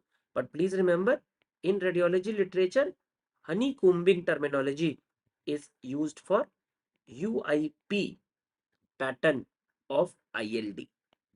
Honeycombing pattern has been described for UIP pattern of interstitial lung disease. Okay, all right. Let's see this. Pneumothorax and aortic dissection, both are fat. Both are frequently asked topic for the INICET, and you have to know that. What is the management of this patient? who came to emergency with stable vitals. Now, this is a very, very interesting question. Stable vital, examiner has given you the patient is stable. Okay, but please remember, what do we see? This is ascending aorta. This is descending aorta. Ascending aorta, descending aorta. I can see a flap here. And if I can see a flap in the aorta, this is a case of aortic dissection. There are multiple classification systems that have been developed for aortic dissection, which include DBMCI and Stanford. Nowadays, which is in common use? Stanford. What is the Stanford system? Very simple. Stanford system has two types, type A, type B. DBMCI used to have three types, but Stanford has got only two types. Type A, if the ascending aorta is involved. Type B, if the ascending aorta is not involved. If the ascending aorta is involved, it is type A. If the ascending aorta is not involved, then it is type B.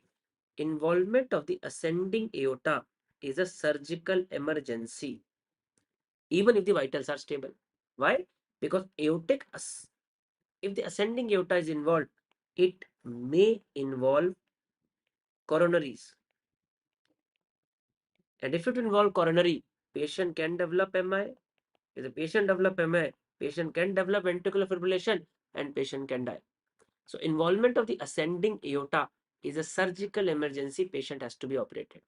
If the ascending aorta is not involved, the treatment is to control the blood pressure and the medical management is the next step. So here we have type A aortic dissection, and if it is type A aortic dissection, the answer is immediate surgery. The answer is immediate surgery. Okay. Yeah. But this is ascending aorta. This is descending aorta. Ascending aorta is anterior and this is posterior. Okay. I hope you know how to read the transfer section. In the transfer section, this side will be anterior, this side will be posterior, this side will be right, and this side will be left. Correct? 2018, we used to get pattern when more than one kind of questions used to be there, and that reminds us during our PMT exam of assertion and reason, which used to be asked in the AIMS exam. So this was a question that was asked in 2018 when we had all the 7 pattern of question. Students were asking me, are we getting these 7 pattern nowadays? The answer is no. We are not getting these 7 pattern, but we are getting some pattern, but ultimately they are clubbed as ABCD. We are not getting that true and false and the multiple mixed kind of questions that we were getting as 50 questions out of 200 in the middle. Now we are getting single best answer, but creation of any pattern can be done in that mixed pattern. Okay, so let us see this. In diagnosis of the aneurysm, CT is the investigation of choice. Yes, that's correct. If done in experienced hand, transesophageal echocardiography gives as good result as CT scan. Yes, that's correct. That's correct. But are the two correct explanation? No. So the answer is both A and R are true, but R is not the correct explanation of A.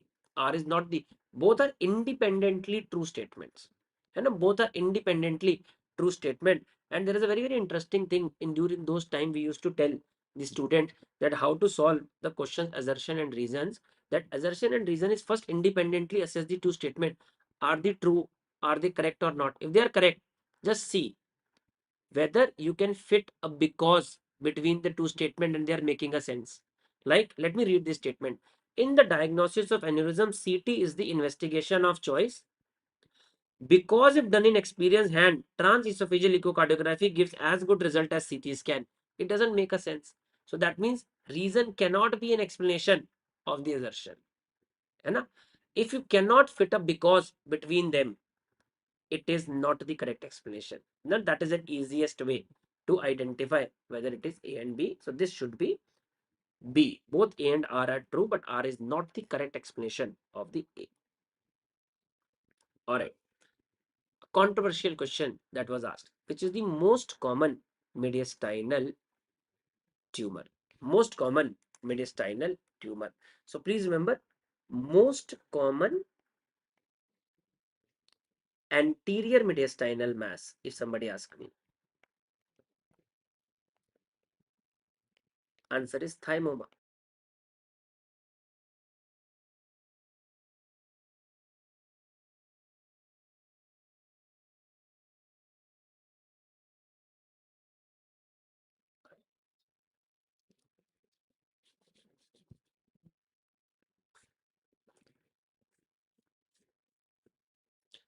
Guys, allow me a minute. Let me just check it.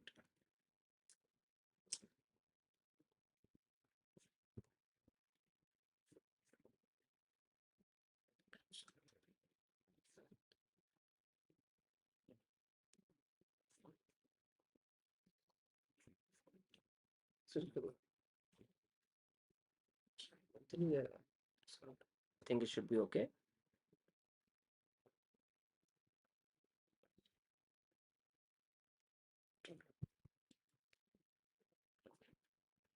Yeah, just check it now. So which is the most common mediastinal tumor? This is a question that we were discussing. Most common anterior mediastinal mass is thymoma. If somebody asks me which is the most common mediastinal lesion, ठीक है ना? Then it's a lymph nodal mass. But it's usually not a tumor. And a lymph nodal, it's usually secondary to infections and all. Most common posterior mediastinal mass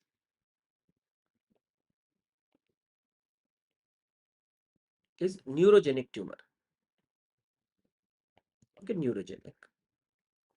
Overall, there has been a lot of controversy on this. Lot of controversy. If you ask me overall,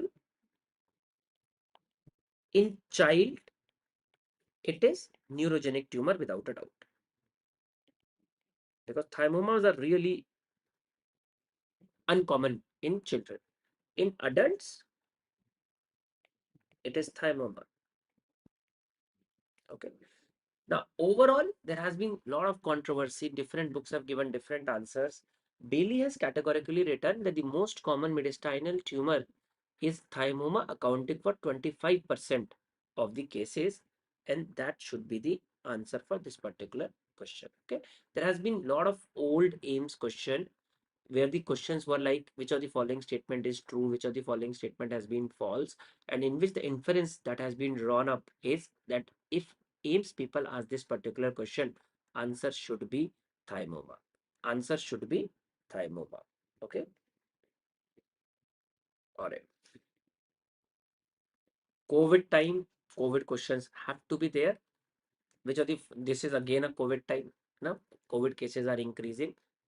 The chances are rare, but you might get a question on the COVID again. Which of the following statement is true regarding corads? So before I go into this, I just want to quickly revise the corads with you. So first of all, corads is to assess probability of COVID. It is not to assess severity of the COVID. It is to assess probability of the COVID. Now, what do we see? 1, 2, 3, 4, and 5. What is corad 1? Normal CT. What is 2? Abnormal but not COVID. 3, indeterminate. It is unclear whether the COVID is present or not. 4, suspicious. And 5, typical of COVID. Typical of COVID. Okay. Now, what do you mean by them? A normal CT is obviously normal. Abnormal but not COVID means you are seeing some finding which are telling you that this disease is not COVID but something else. What are these? This include pleural thickening, cavitation, and tree in bud pattern. Pleural thickening, cavitation, and tree in bud pattern. Indeterminate. If you see unilateral consolidation, I know that the COVID is an interstitial disease. And interstitial disease or interstitial pneumonia is characterized by ground glassing. Consolidation is a marker of alveolar disease. COVID can show consolidation, but it is more likely secondary to bacterial pneumonias. Suspicious if you see GGOs. Typical of COVID, if you see this pattern, what is that pattern? Multifocal peripheral areas, multifocal peripheral areas of ground glass opacity in bilateral lower lobe. Multifocal peripheral areas of ground glass opacity in bilateral lower lobe is diagnostic for COVID. Now let us see this. CORAD 0 indicate normal lung. Wrong. CORAD 5 indicate typical finding of COVID-19. Correct. Pleural thickening is a typical finding. Incorrect. Lobar consolidation. Incorrect. Lobar consolidation is 3. Pleural thickening is 2. 5 is yes. 0 is incomplete evaluation. So the answer for this question has to be CORAD 5. It is CORAD 5. Correct. All right. 34. A child presented with 7 months of productive cough and hemoptysis for the last 1 month now presented with fever for the last 15 days. A chest x-ray was done and shown below. What is the most likely diagnosis? So this is such a simple thing. You are seeing an ill-defined area of opacity. Ill-defined area of opacity, the first answer that should come to your mind is consolidation. Abscess will have an air fluid level. Pneumothorax, we have already seen a lot of pneumothorax, and hydatid cyst. Hydatid cyst can also show you an air fluid level, but then you have to see carefully. It will show multiple daughters floating into this, which is called as floating water lily sign. Floating water lily sign. So this is nothing but the consolidation. It is to be noted that if the consolidation is obscuring the right heart border, that means it is lying in the middle lobe. If it is obscuring the left heart border, then it is lying in lingula. Then it is lingula. So that means using an X-ray, you can also locate the pathology as anterior or posterior. Okay. 35. A 60-year-old chronic smoker present with recurrent mild hemoptysis. A chest X-ray PA view is normal. Sputum is negative for AFB. Which of the following tests will give the best diagnostic yield in this patient? Okay. So, देखो hemoptysis. Examiner is very fond of asking question on hemoptysis. So, I am giving you a small chart which can help you in solving such kind of questions. Hemoptysis. Any patient who have got hemoptysis, first see the hemodynamic stability of the patient. Hemodynamic stability. Okay. How will you see the hemodynamic stability? See the pulse, see the BP. If the pulse is thready, BP is low, or it is written that the patient has severe blood loss, it is telling you that the patient is not hemodynamically stable. It's a severe hemoptysis. In a severe hemoptysis, treatment is much more important. So treatment is priority. And the best treatment for hemoptysis is stop the bleeding, and that is bronchial artery embolization. Take the patient into the cath lab and do the bronchial artery embolization. It is to be noted that the most useful material for bronchial artery embolization is PVA particle. Most useful material for the bronchial artery embolization is polyvinyl alcohol particle. However, if it is non-massive hemoptysis, non-massive, that means now you have time to investigate. And if you have time to investigate, the first investigation should be chest X-ray. Okay, divide the chest X-ray into two groups. Either the chest X-ray is normal or the chest X-ray is abnormal. If the chest X-ray is abnormal, then the cause of the hemoptysis is unlikely to be parenchymal. The cause is most likely to be bronchial. And the best way to see this is bronchoscopy. If the chest X-ray is abnormal, then see two things. Is there is a mass or there is any other disease? If there is a mass, then the best way to characterize the nature of this mass is biopsy. If there is any other disease, then it has to be characterized, and the best way to characterize this is CT scan. And then this is the broad, simple working protocol for a patient with hemoptysis. Now let us see where our patient fits. 60-year-old chronic smoker present with recurrent mild hemoptysis. That means this route is out. A chest X-ray PAView is normal. That means this route is out and I am here. Which of the following tests will give the best diagnostic yield in this patient?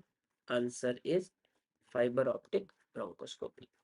Answer is fiber optic bronchoscopy. Okay, so that's a simple way of solving this question, and a very, very simple way of solving this particular question. Okay.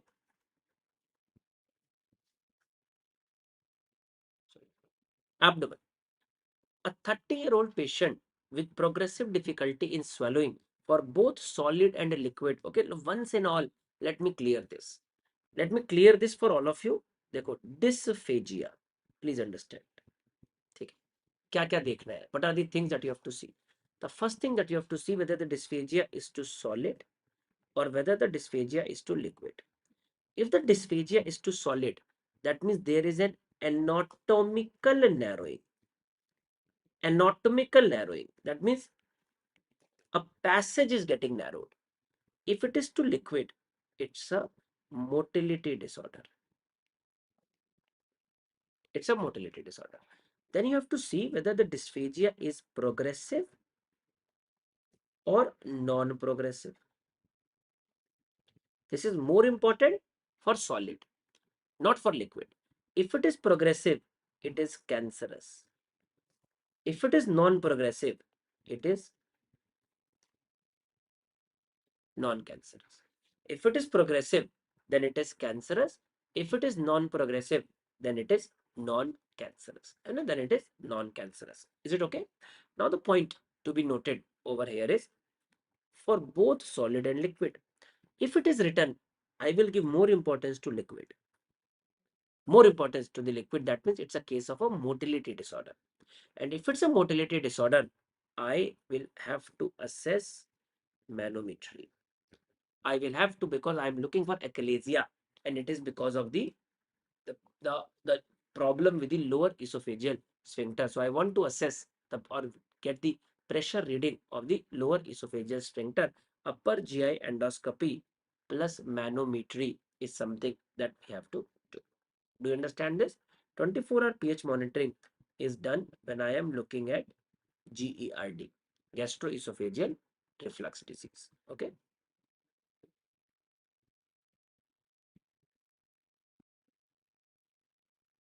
All right. A 40-year-old patient with a history of peptic ulcer disease was having abdominal pain since many days.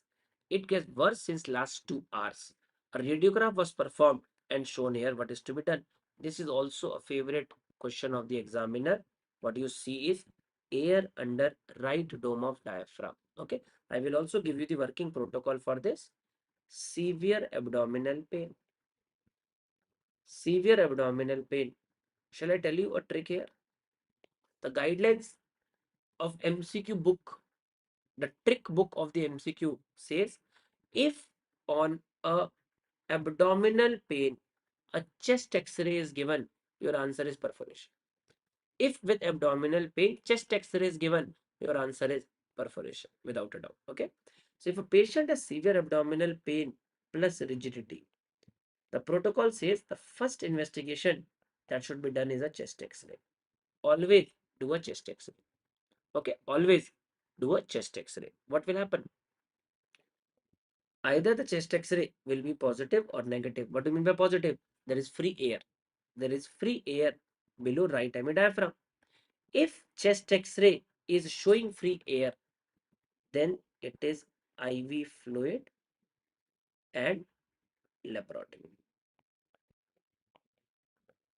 If the chest X-ray is negative, look at the facility. If the facility of the CT scan is available, go for the CT.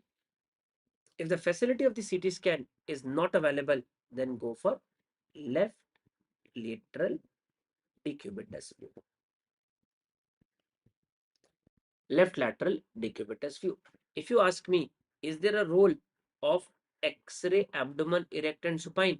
Answer is no. Gone were the days when the X-ray abdomen erect and supine used to be performed. But there are certain named signs.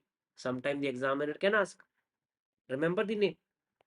Regular sign, football sign, cupola sign, triangular tail sign.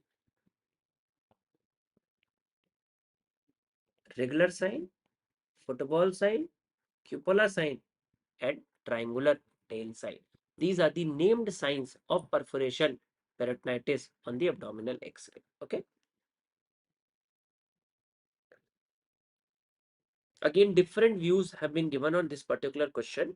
A child presented with mild abdominal discomfort with intermittent abdominal pain. There is no other symptom. Radiograph was given below. What is the most likely diagnosis? देखो, mild abdominal discomfort, intermittent abdominal pain. What do you see in a radiograph? I can see a soft tissue projecting into the right CP angle. Right CP angle. So please remember, I have a classification of diaphragmatic hernia, which is of two types. What are the two types? Bogdalek and Morgagni. I cannot forget it. This was my own All India question. Bogdalek and Morgagni. Remember, BPL MAR. BPL MAR. What is BPL MAR? B for Bogdalek, P for posterior, and L for left. M for Morgagni, A for anterior, and R for right. That means there are two kinds of diaphragmatic hernia. Bogdalek is posterior and left. Morgagni is anterior and right. It is to be noted that in Bogdalek, what herniate? Bowel loops. What usually herniates in Morgagni? Omental fat. And omental fat. So this is grayish. Whereas in Morgagni, you see the bowel loops here. You see the bowel loops here. So what is the answer? Answer for this is Morgagni hernia. Okay. Sometimes gastric valvulus can also present with abdominal pain, and that is an intermittent abdominal pain. But the gastric valvulus will be seen as a large air-filled stomach in the center, and because it's an upturned stomach on its axis. So that will be gastric valvulus. Some people have given the image of gastric valvulus as a recall, or some people have said that this is a Morgagni hernia. I feel more likely it should be a Morgagni hernia when you have this presentation and this X-ray. Okay. 39. Match the following sign with the correct disease. Football sign, string sign, rat tail sign, inverted umbrella sign. Okay. So football sign is seen in pneumoperitoneum on abdominal X-ray. Okay. Rat tail sign is seen in achalasia. Please remember, achalasia you can also see bird beak. But please remember, bird beak and rat tail are nearly considered same. Bird beak is slightly smooth, rat tail is slightly irregular. Okay. The string sign. String sign can be seen in pyloric stenosis. The string sign of Cantor have also been described in the Crohn's disease and in ileocecal TB also. But string sign have also been described on the barium meal in hypertrophic pyloric stenosis. An inverted umbrella sign is seen in TB. Okay, but if I'm going to look at it, I would have done it 1 1 1 4 1 2 1 3. So that means even if I do not know all of them, this will give me the answer. Football sign is seen in pneumoperitoneum. That means even if I do not know all these three, that is still okay. Football sign is seen in pneumoperitoneum 1, 4, and D is the only option that is correct. Okay, let's check the rest. 2, 3, that means string sign in pyloric stenosis. 3, 2, that means rat tail in achalasia. And 4, 1, that means inverted umbrella is seen in TB. Okay. 40. Which of the following finding is a definitive finding of a complete large bowel obstruction? Okay. So there are 2-3 points that I want to tell you about the bowel obstruction. Dekho, bowel obstruction, this is esophagus, this is stomach, This is duodenum, and then you have got jejunum. Okay. The obstruction has a very, very simple concept.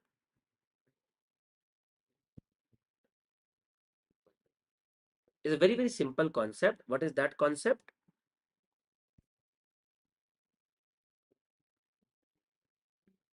Wherever there is an obstruction, proximal to that, there will be a dilatation. Distal to that, there will be collapse. Okay. So if the obstruction is here, this part of the stomach will be dilated, and this is called as single bubble appearance. Okay, single bubble appearance. In the neonate, it will be seen in hypertrophic pyloric stenosis. In the adults, it is seen in gastric outlet obstruction. Okay. If the obstruction is here, this is dilated and this is dilated, and this will be called as double bubble appearance. Double bubble appearance, which is a feature of duodenal atresia. It is to be noted that the first part of the duodenum has a cap-like appearance. It has a cap-like appearance. First part of the duodenum has a cap-like appearance. It is to be noted that the jejunum has feathery pattern. Feathery pattern. So when you see feathery loops, these are jejunal loops. This is also called as concertina-like effect. Concertina-like effect. Ileum has no specific pattern, and ileum has been termed as featureless. Ileum has been termed as featureless. Okay. Colon has ostrae. Colon has ostrae. One of a very, very important role of a radiograph is to identify the site of obstruction. And that is identified by seeing these patterns.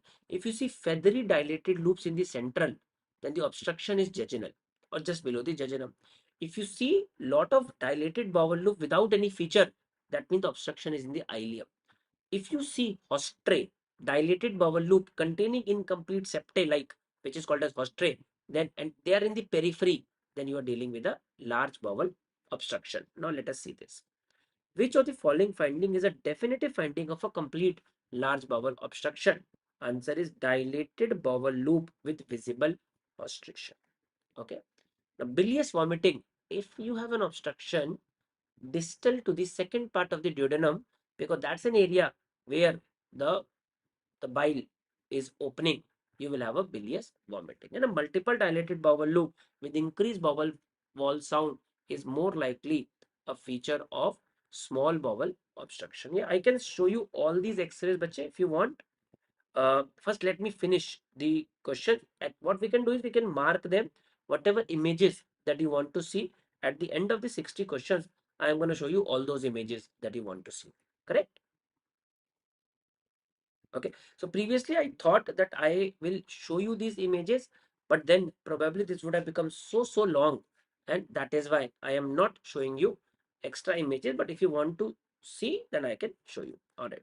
Now see this. What is the site of obstruction in the given below image? So this is a clear-cut coffee bean appearance. Okay, coffee bean appearance, which is seen in sigmoid volvulus. Now, a lot of students ask me, sir, how will you differentiate a sigmoid valvulus from a cecal valvulus? Again, go with a very, very simple philosophy. Okay, you need not to go to the left flank overlap sign, right flank overlap sign. You will all get confused. You will never be able to identify it is same as rat tail or bird beak. And a rat tail, bird beak. So, point to be noted is go with a simple concept. Wherever there is an obstruction, proximal to that will be dilatation, distal to that will be collapsed. If it's a cecal valvulus, the large bowel will be collapsed. If it's a sigmoid valvulus, the remaining large bowel will also be dilated. If it's a sigmoid valvulus, the remaining large bowel will be dilated. If it's a cecal valvulus, the remaining large bowel will be collapsed. This is the commonest way or the easiest way to identify. Okay, coffee bean is more prominently seen in sigmoid valvulus. When a cecal, it's a closed loop obstruction, and there is an obstruction above and just one cecum that is getting distended. All right, so this is sigmoid colon. 42. Identify the segment marked in the given CT scan. Okay, identify the segment marked in the given CT scan. Now, what is this? Now, this is coinard segments. Okay, the coinard segment. The coinard segment I will show you, and I think I need to show you them. So I must be having an image in this. I think we discussed that. Yeah. So this is an image that I want to show you. Now please see to this. Now the point to be noted is examiner is very, very fond of asking coinard segment, and you have to know that. According to the coinard segment, first you're gonna divide the liver into two by a central line, and this is called as Cantel's line. So Cantel's line is a line from the IVC to the gallbladder, and it is the middle hepatic vein that is coming. Okay, so the part of the liver to the right of that will be the right lobe. The part of liver to the left of that will be the left lobe. Okay, there are total 8 surgical segments. 8 surgical segment. One is caudate lobe. Caudate lobe is just anterior to the IVC. The left lobe has got rest 3 lobe, 2 or 3 segment, 2, 3 and 4, and the right lobe have got 5, 6, 7, 8. So the first point that you need to remember is all these segments have a surgical relevance. Second, they are divided by two important structure. What are these two important structure? Hepatic veins and portal vein. Hepatic vein and portal vein, divide them into total 8. Portal vein, divide them into superior and inferior.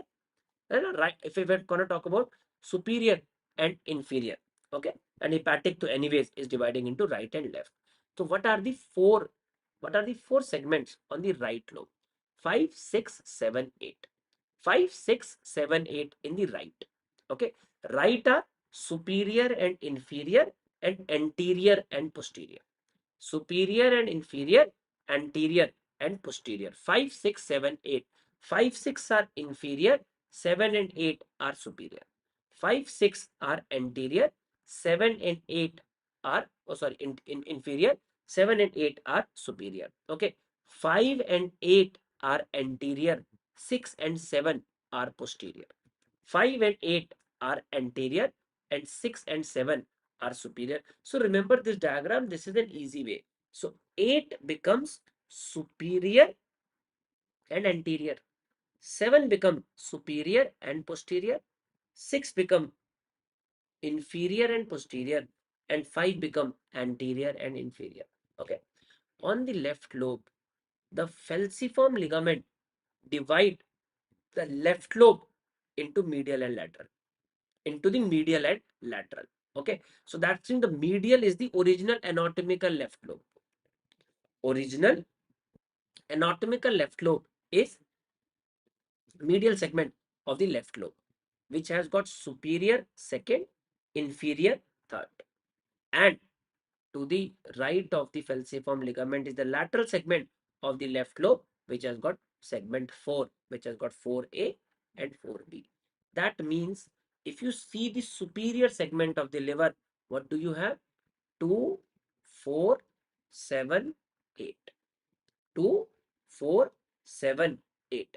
What are the inferior segment? Easy. Inferior is easy. 3, 4, 5, 6. 3, 4, 5, 6. 3, 4, 5, 6 are inferior. Rest are superior. Rest are superior. Now 3, 4, 5, 6. The middle one are inferior. The either and either are superior. Okay. So now let us see. Let's go back to our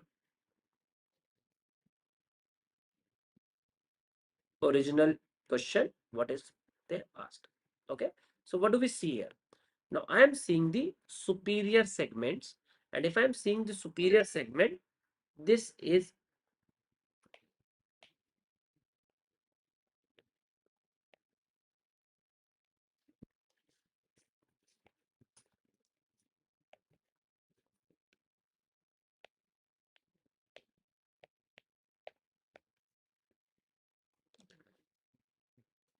just give me a second.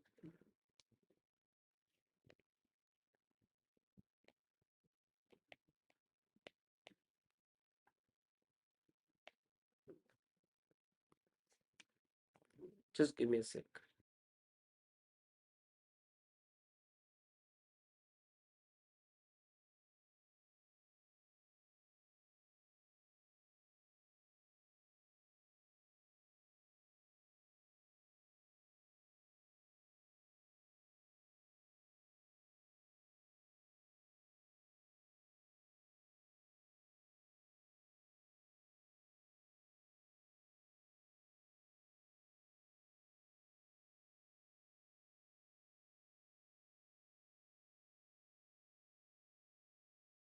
20.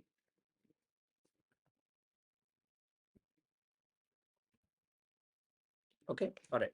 So now if I'm going to say these are the superior segments. So if it is superior segment, this is 2, this is 4A, this is 5, and this is 6. 2, 4, 5, and 6. Okay, the easiest way to identify them is you can see them the kidney.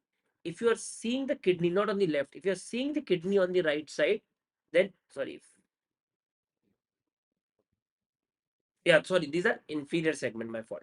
These are inferior segment. You are seeing the kidney. If you are seeing the kidney, you are at the lower aspect. And if you are at the lower aspect, this is 3, 4, 5, and 6. No, my fault.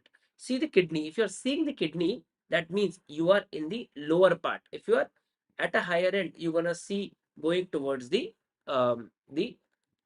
diaphragm and small of the lungs. So if you are seeing the kidney, that means you are towards the lower part. Kidney dikh raha hai to lower part pe hai na, and that is 3, 4, and 5 and 6, and that was wondering how come it is 6. So this is a segment 5.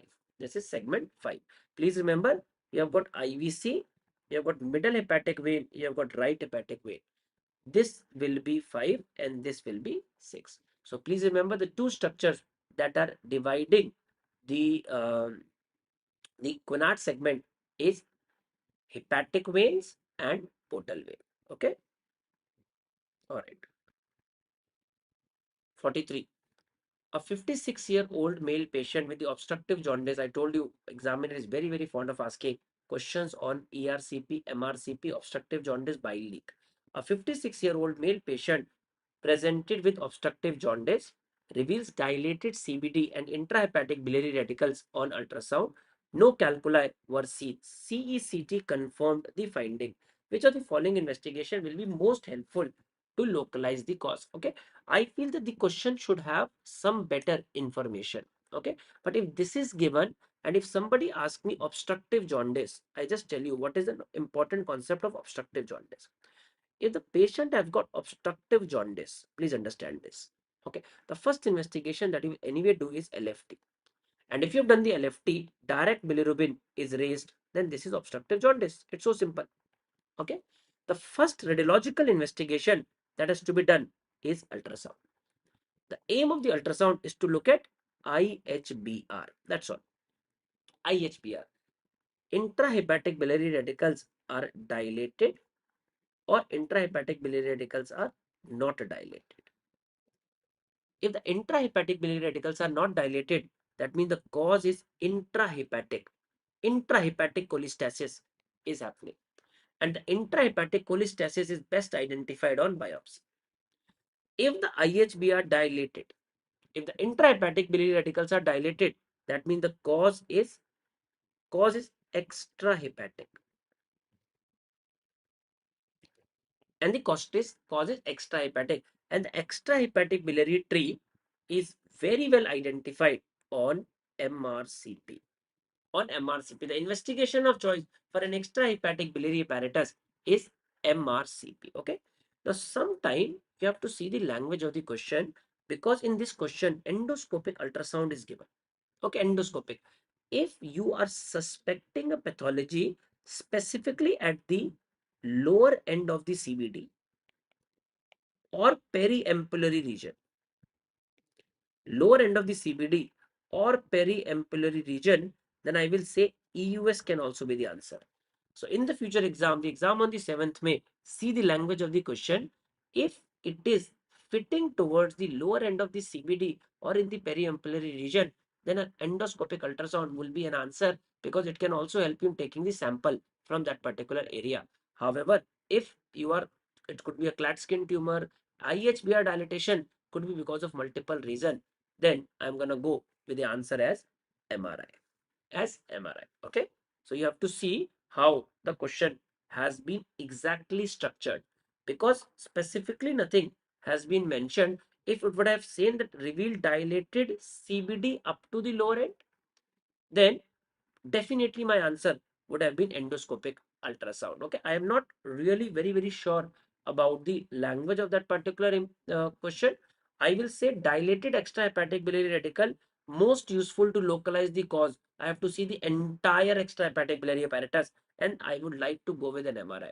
But if specifically somebody is localizing it to me for a lower end of the CBD, then I'm going to mark the answer as endoscopic ultrasound. Okay, so that is how I have to take it forward.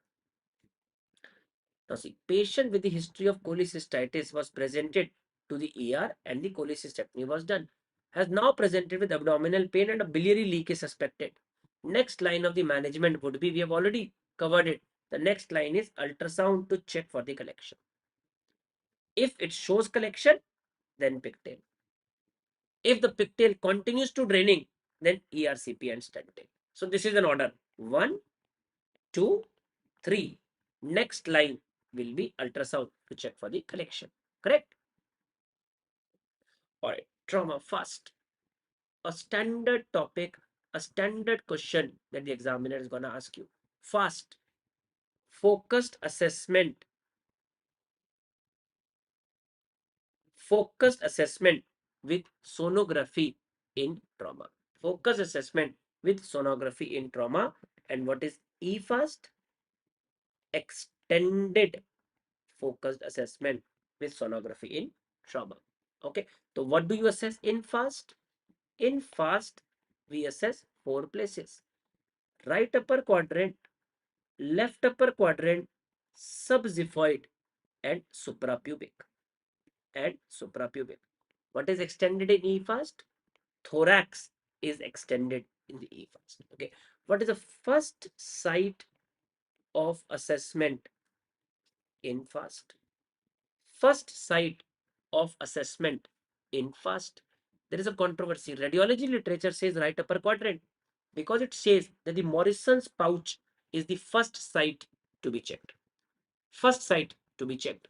But ATLS guideline says subxiphoid to look for pericardial effusion. Okay, pericardial effusion. If this question is asked, the chances of this is unlikely. But if it is asked, my suggestion is go with subxiphoid because more likely this question is to be asked from ATLS guideline rather than the radiology. 46. In EFAST, which of the following part of the body is included apart from the abdomen? Thoracic cavity. Thoracic cavity. 47. A 26-year-old patient has been brought to the casualty after a road traffic accident. FAST was performed. What is an interpretation? This structure is liver. This structure is kidney. Okay. Normally, liver and kidney touches each other. There is nothing between them. And this area is called as hepatorenal pouch. Hepatorenal pouch.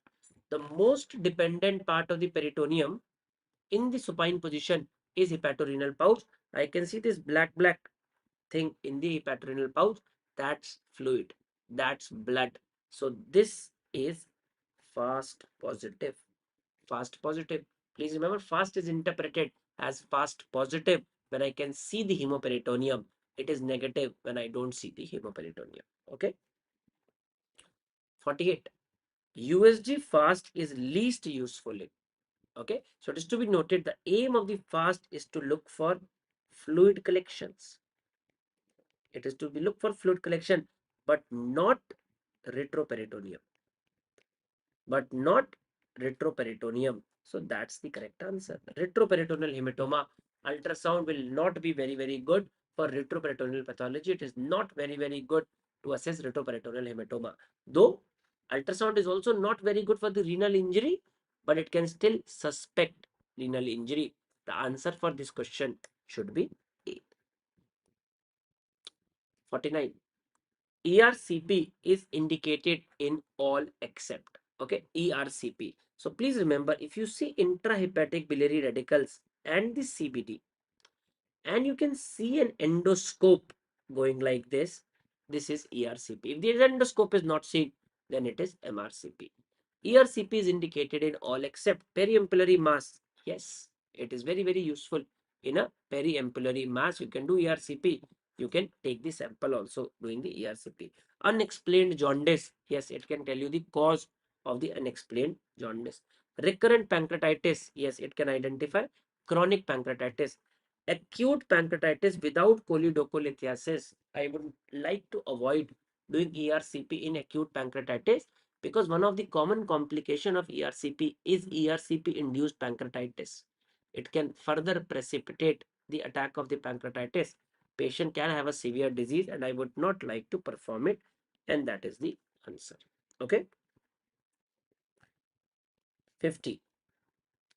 A 40-year-old male is suffering from increased difficulty in bending forward with increased stiffness of the spine. A CT was performed and shown below.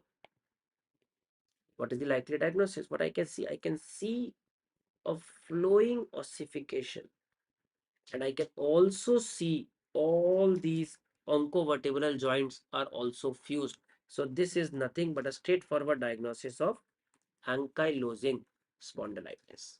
है ना? Ankylosing spondylitis. Okay, I don't think we need to go into the depth of this. This is also a favorite image of the examiner, Montegia Galeazzi. Montegia Galeazzi. So please remember, it is Musa. What is Musa?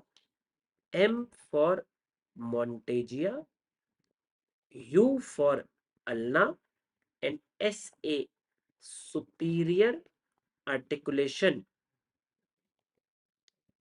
is disrupted. Superior articulation is disrupted.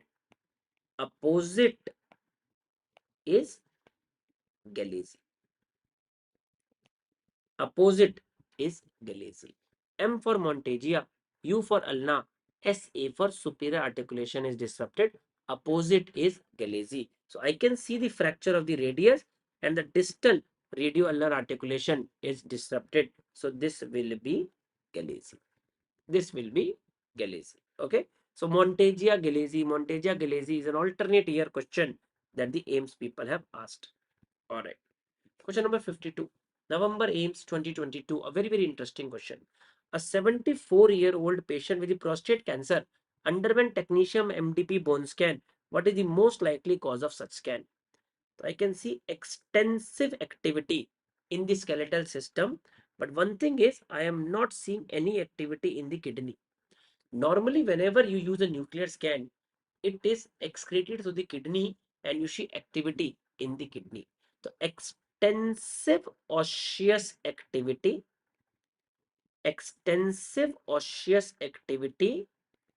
with no or minimal renal activity, with no or minimum renal activity is called as super scan. Super scan is seen in metabolic bone diseases. When the bones are really very, very hungry, so they take up the MDP and they do not allow MDP to go out. And it is also seen in extensive skeletal metastasis. So much metastasis that the bones have become really very, very hungry. So super scan due to increase uptake in the adrenal gland and kidney. No, there is no increase uptake. Rather, in super scan, there is a decrease uptake. Due to diffusely increase uptake in the skeletal system, yes, that can be the answer. Due to increase uptake in the CNS, no. Due to increase uptake in the short tubular bone, no. The correct answer is due to diffusely increase uptake of the MDP in the skeletal metastasis. In the skeletal metastasis. Yes. Okay, 53. A 45-year-old male presented with backache since 20 years and difficulty during neck movement. Most likely diagnosis based on the cervical spine radiograph. Okay, what do you see? You see flowing ossification along the anterior longitudinal ligament. Anterior longitudinal ligament. The oncovertebral joints are not fused. They appear to be normal. You can see that the intervertebral disc spaces are maintained. So this is a classical feature of dish. Diffuse idiopathic skeletal hyperostosis. Diffuse idiopathic skeletal hyperostosis. Okay. Please remember, this is not OPLL. OPLL is ossified posterior longitudinal ligament. OPLL will be in the spinal canal. And because it is in the spinal canal, it narrows the spinal canal, and even a minor injury can cause a major cervical spine trauma or um, cervical cervical spinal cord trauma. Okay. Why this is not ankylosing spondylitis? First of all, it is not in the choice. The second is that the oncovertebral joint fusion is not there. Why this is not spondylosis? Because intervertebral disc spaces are maintained. Okay, so the answer is dish. Okay, 54. A 35-year-old female is found to have a renal mass on the ultrasound examination. In the last 5 years, this question has been asked twice or thrice. So you all have to know how to characterize a renal mass. So please see, you have a renal mass. I will tell you again a small working protocol for the renal mass. Please see this. Renal mass. Okay. Look at it. Is it homogeneous or is it heterogeneous? If it is homogeneously hypodense, then it's a simple cyst. If it's homogeneously hypodense, then it's a simple cyst. If it is heterogeneous, please see, if it contain fat, it is angiomyolipoma. If it does not contain fat, then it is RCC. If it contains fat, it is angiomyolipoma. If it does not contain fat, then it is RCC. And what is the easiest way to see fat? First is HU value. If the HU value minus 30, minus 40, minus 50, then it is fat. Otherwise, look at the subcutaneous tissue. Look at the subcutaneous tissue and compare it with this. And compare. Like in this case, see this mass. Compare it with the subcutaneous tissue here. If this mass has any color similar to the subcutaneous tissue, that means the fat is present. If it is not, that means the fat is not present. So that means there is no fat into this. So this is not angiomyolipoma. This is renal cell carcinoma. It is to be noted that the angiomyolipomas are commonly associated with tuberous sclerosis,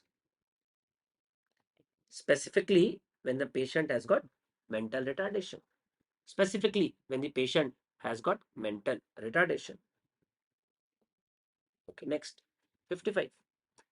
Unicornuate uterus can be identified by which of the following investigations? Okay, so please remember uterine anomalies. The gold standard for uterine anomaly is laparohysteroscopy. Laparohysteroscopy. Okay, not laparoscopy, because laparoscopy will not tell you the septate uterus, and not hysteroscopy, because hysteroscopy will not tell you the arcuate uterus. Hysteroscopy will not tell you arcuate uterus. Laparoscopy will not tell you the septate uterus. That is why the gold standard is laparohysteroscopy. If this is not given, then the answer is MRI. If this is not given, then the answer is MRI. Okay, these are the two things. There are many other investigations that can pick up. Now let us see this. Okay, first let's see the choices. The choices are 1 and 2 are true, 1 and 3 are true, 2 and 4 are true, 2 and 3 are true. Okay, now first let's see laparoscopy. What is a unicornuate uterus? That means you have only one cornua. Can you see it on a laparoscopy? Put a laparoscope and see. Answer is yes. Okay. Can you see it on HSG? Answer is yes. X-ray. How can you see it on X-ray? You can't see it on X-ray. X-ray does not differentiate individual soft tissue. So 3 is definitely wrong. 1 and 2 are true. So 1 and 2 are true. 3 is definitely wrong. This is definitely wrong. 1 is definitely true. Answer is 1 and 2 are true. Then 1 and 2 are true. Okay. So देखो how the pattern is coming. Which modality is used to diagnose unicornuate uterus? Next year they ask which modalities are used for the diagnosis of placenta accreta. Placenta accreta. Next time they will give you which modality can be used to diagnose any other, maybe what do you say, placenta previa. So you have to be identified. What is a placenta accreta? Placenta accreta is when there is a invagination of the placenta into the myometrium. Invagination of the placenta into the myometrium. Okay, let's see the choice. Radiography. How can radiograph cannot see? Radiograph can't see the placenta. How will radiograph see the how the radiograph is gonna see the just give me a sec. How the radiography is gonna see this. So anyway, 4 is wrong. 4 is wrong. Okay. USG. Yes, USG is a very, very good investigation. MRI. MRI is the investigation of choice because it can tell or differentiate accreta, increta, paracreta. A lot of radiology literature has been developed which has told us the role of this. So MRI is also correct. So only one is true? No. 1 and 2 are 2 and 3 are true? No, that is not possible. Ultrasound is very, very used. So answer is 1 and 2 are true. Okay. Angiography has nothing to do in identification of placenta accreta. You have to see the relationship of the myometrium and the placenta. There is a usual clear space between them. If that is obliterated, then there is an inward migration of the placenta into the myometrium. Okay. 57. What is falloscopy? Which falloscopy is the endoscopy of the fallopian tube. Once you are using a very, very small endoscope and entering into the fallopian tube and evaluating the fallopian tube using an endoscopy, that is called as falloscopy. Okay. 57. An antenatal ultrasound of a 19-week pregnant female is given below. Identify the likely congenital abnormality. Always remember how does a normal fetus look like. Okay. Now please see to this. This is the abdomen of the fetus. This is the chest of the fetus. This is the face of the fetus. This is the skull of the fetus. And this is the spine of the fetus. Now the question is, what is looking abnormal? I can see a protrusion in the upper abdomen. So this is omphalocele. Okay. If the skull would not have been seen, then that would have been encephalocele. If I would have seen a protrusion in the cranium, then that would have been encephalocele. And I would have seen a sac filled with CSF in the spine, which cannot be seen in this. It can only be seen if the spine is projecting anteriorly, then that would have been meningocele. So this is not, this is not, this is what? This is omphalocele. Okay. Okay. 58. A sequential arrangement type. Arrange the following antenatal investigation in the sequential order as offered by an obstetrician, first being the earliest indication. NTNB, anomaly scan, growth scan, and triple marker. So first see the 4 ultrasounds that we do in the pregnancy as per WHO. The first is dating scan. The second is nuchal scan or NT-NB scan. The third is anomaly scan or TIFA scan. And the fourth is growth scan. Okay. This is done at 5 to 6 weeks. This is done between 11 week to 13 week 6 days. This is done between 18 week to 20 week. And this is done between 28 week to 32 week. So one thing is clear. NT-NB, anomaly and growth. This order is clear. NT-NB, anomaly and growth. NT-NB, growth anomaly, this is out. NT-NB, anomaly, growth. Anomaly, growth, NT-NB, this is out. Okay. Now we have to see triple marker कब करना है. तो याद रखना, nuchal scan is a screening test. It's a screening test for aneuploidy. Okay. If the screen is positive, if this test is abnormal, you do the triple marker. You do the triple marker, which is done much before the anomaly scan. So this is the correct answer. It is NT-NB, a blood test, which is a triple marker, anomaly scan, and growth scan. If I have to add one more, I'm going to add dating scan in front of it now. I'm going to add a dating scan in front of it. Okay, so this is question number 58. All right, 59. True statement regarding acute radiation syndrome. Now, before I go into this, I just want to tell you what are the three important acute radiation syndrome. First is hematopoietic syndrome. Second is gastrointestinal syndrome. Third is cerebrovascular syndrome. Okay. Hematopoietic syndrome occur at the threshold dose of 2 to 8 gray. Gastrointestinal syndrome occurs at the threshold dose of 5 to 12 gray. And cerebrovascular syndrome occur at a threshold dose of 20 to 100 gray. 100 gray. Okay. Now, all three are fatal, but the timing of the death differs. This causes death in 2 to 8 weeks. This causes death in 5 to 12 days. And this causes death in 20 to 100 hours. Okay. This is the acute radiation syndrome. Now, let us see this. It presents in 3 stages. Yes. GI suppression, we have to tell the false statement. GI suppression occurs at a lower radiation dose than that required for the bone marrow suppression. No, bone marrow suppression occur at a lower dose. Bone marrow suppression occur earlier than the neurovascular side effect. Yes, that's correct. Bone marrow suppression occurs at 7.4 gray. That's correct. Answer is B.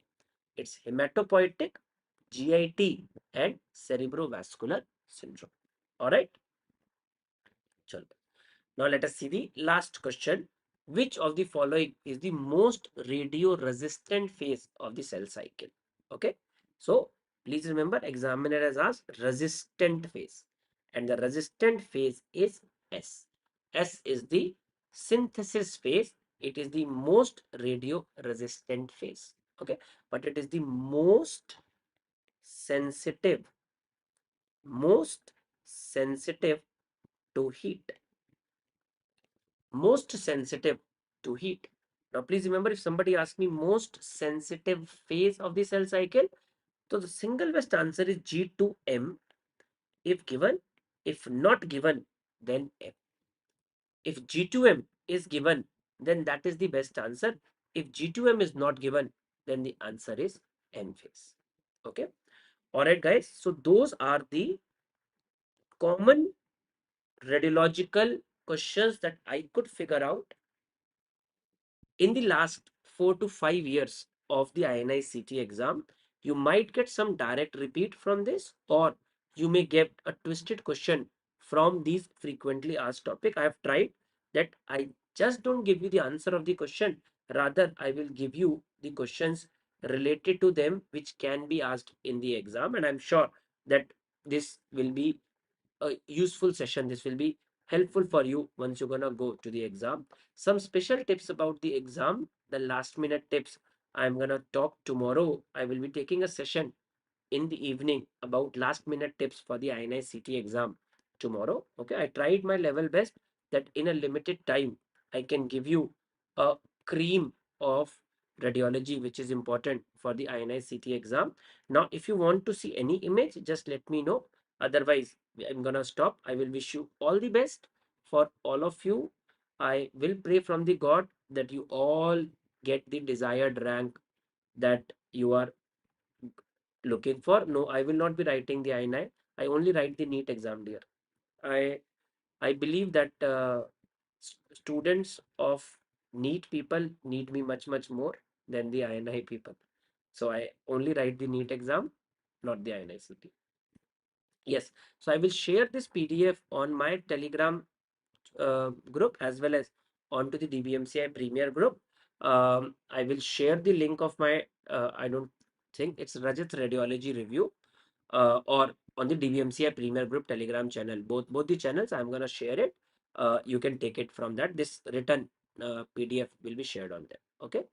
All right, guys. Thank you very much for your time, and may God bless you all. Good night.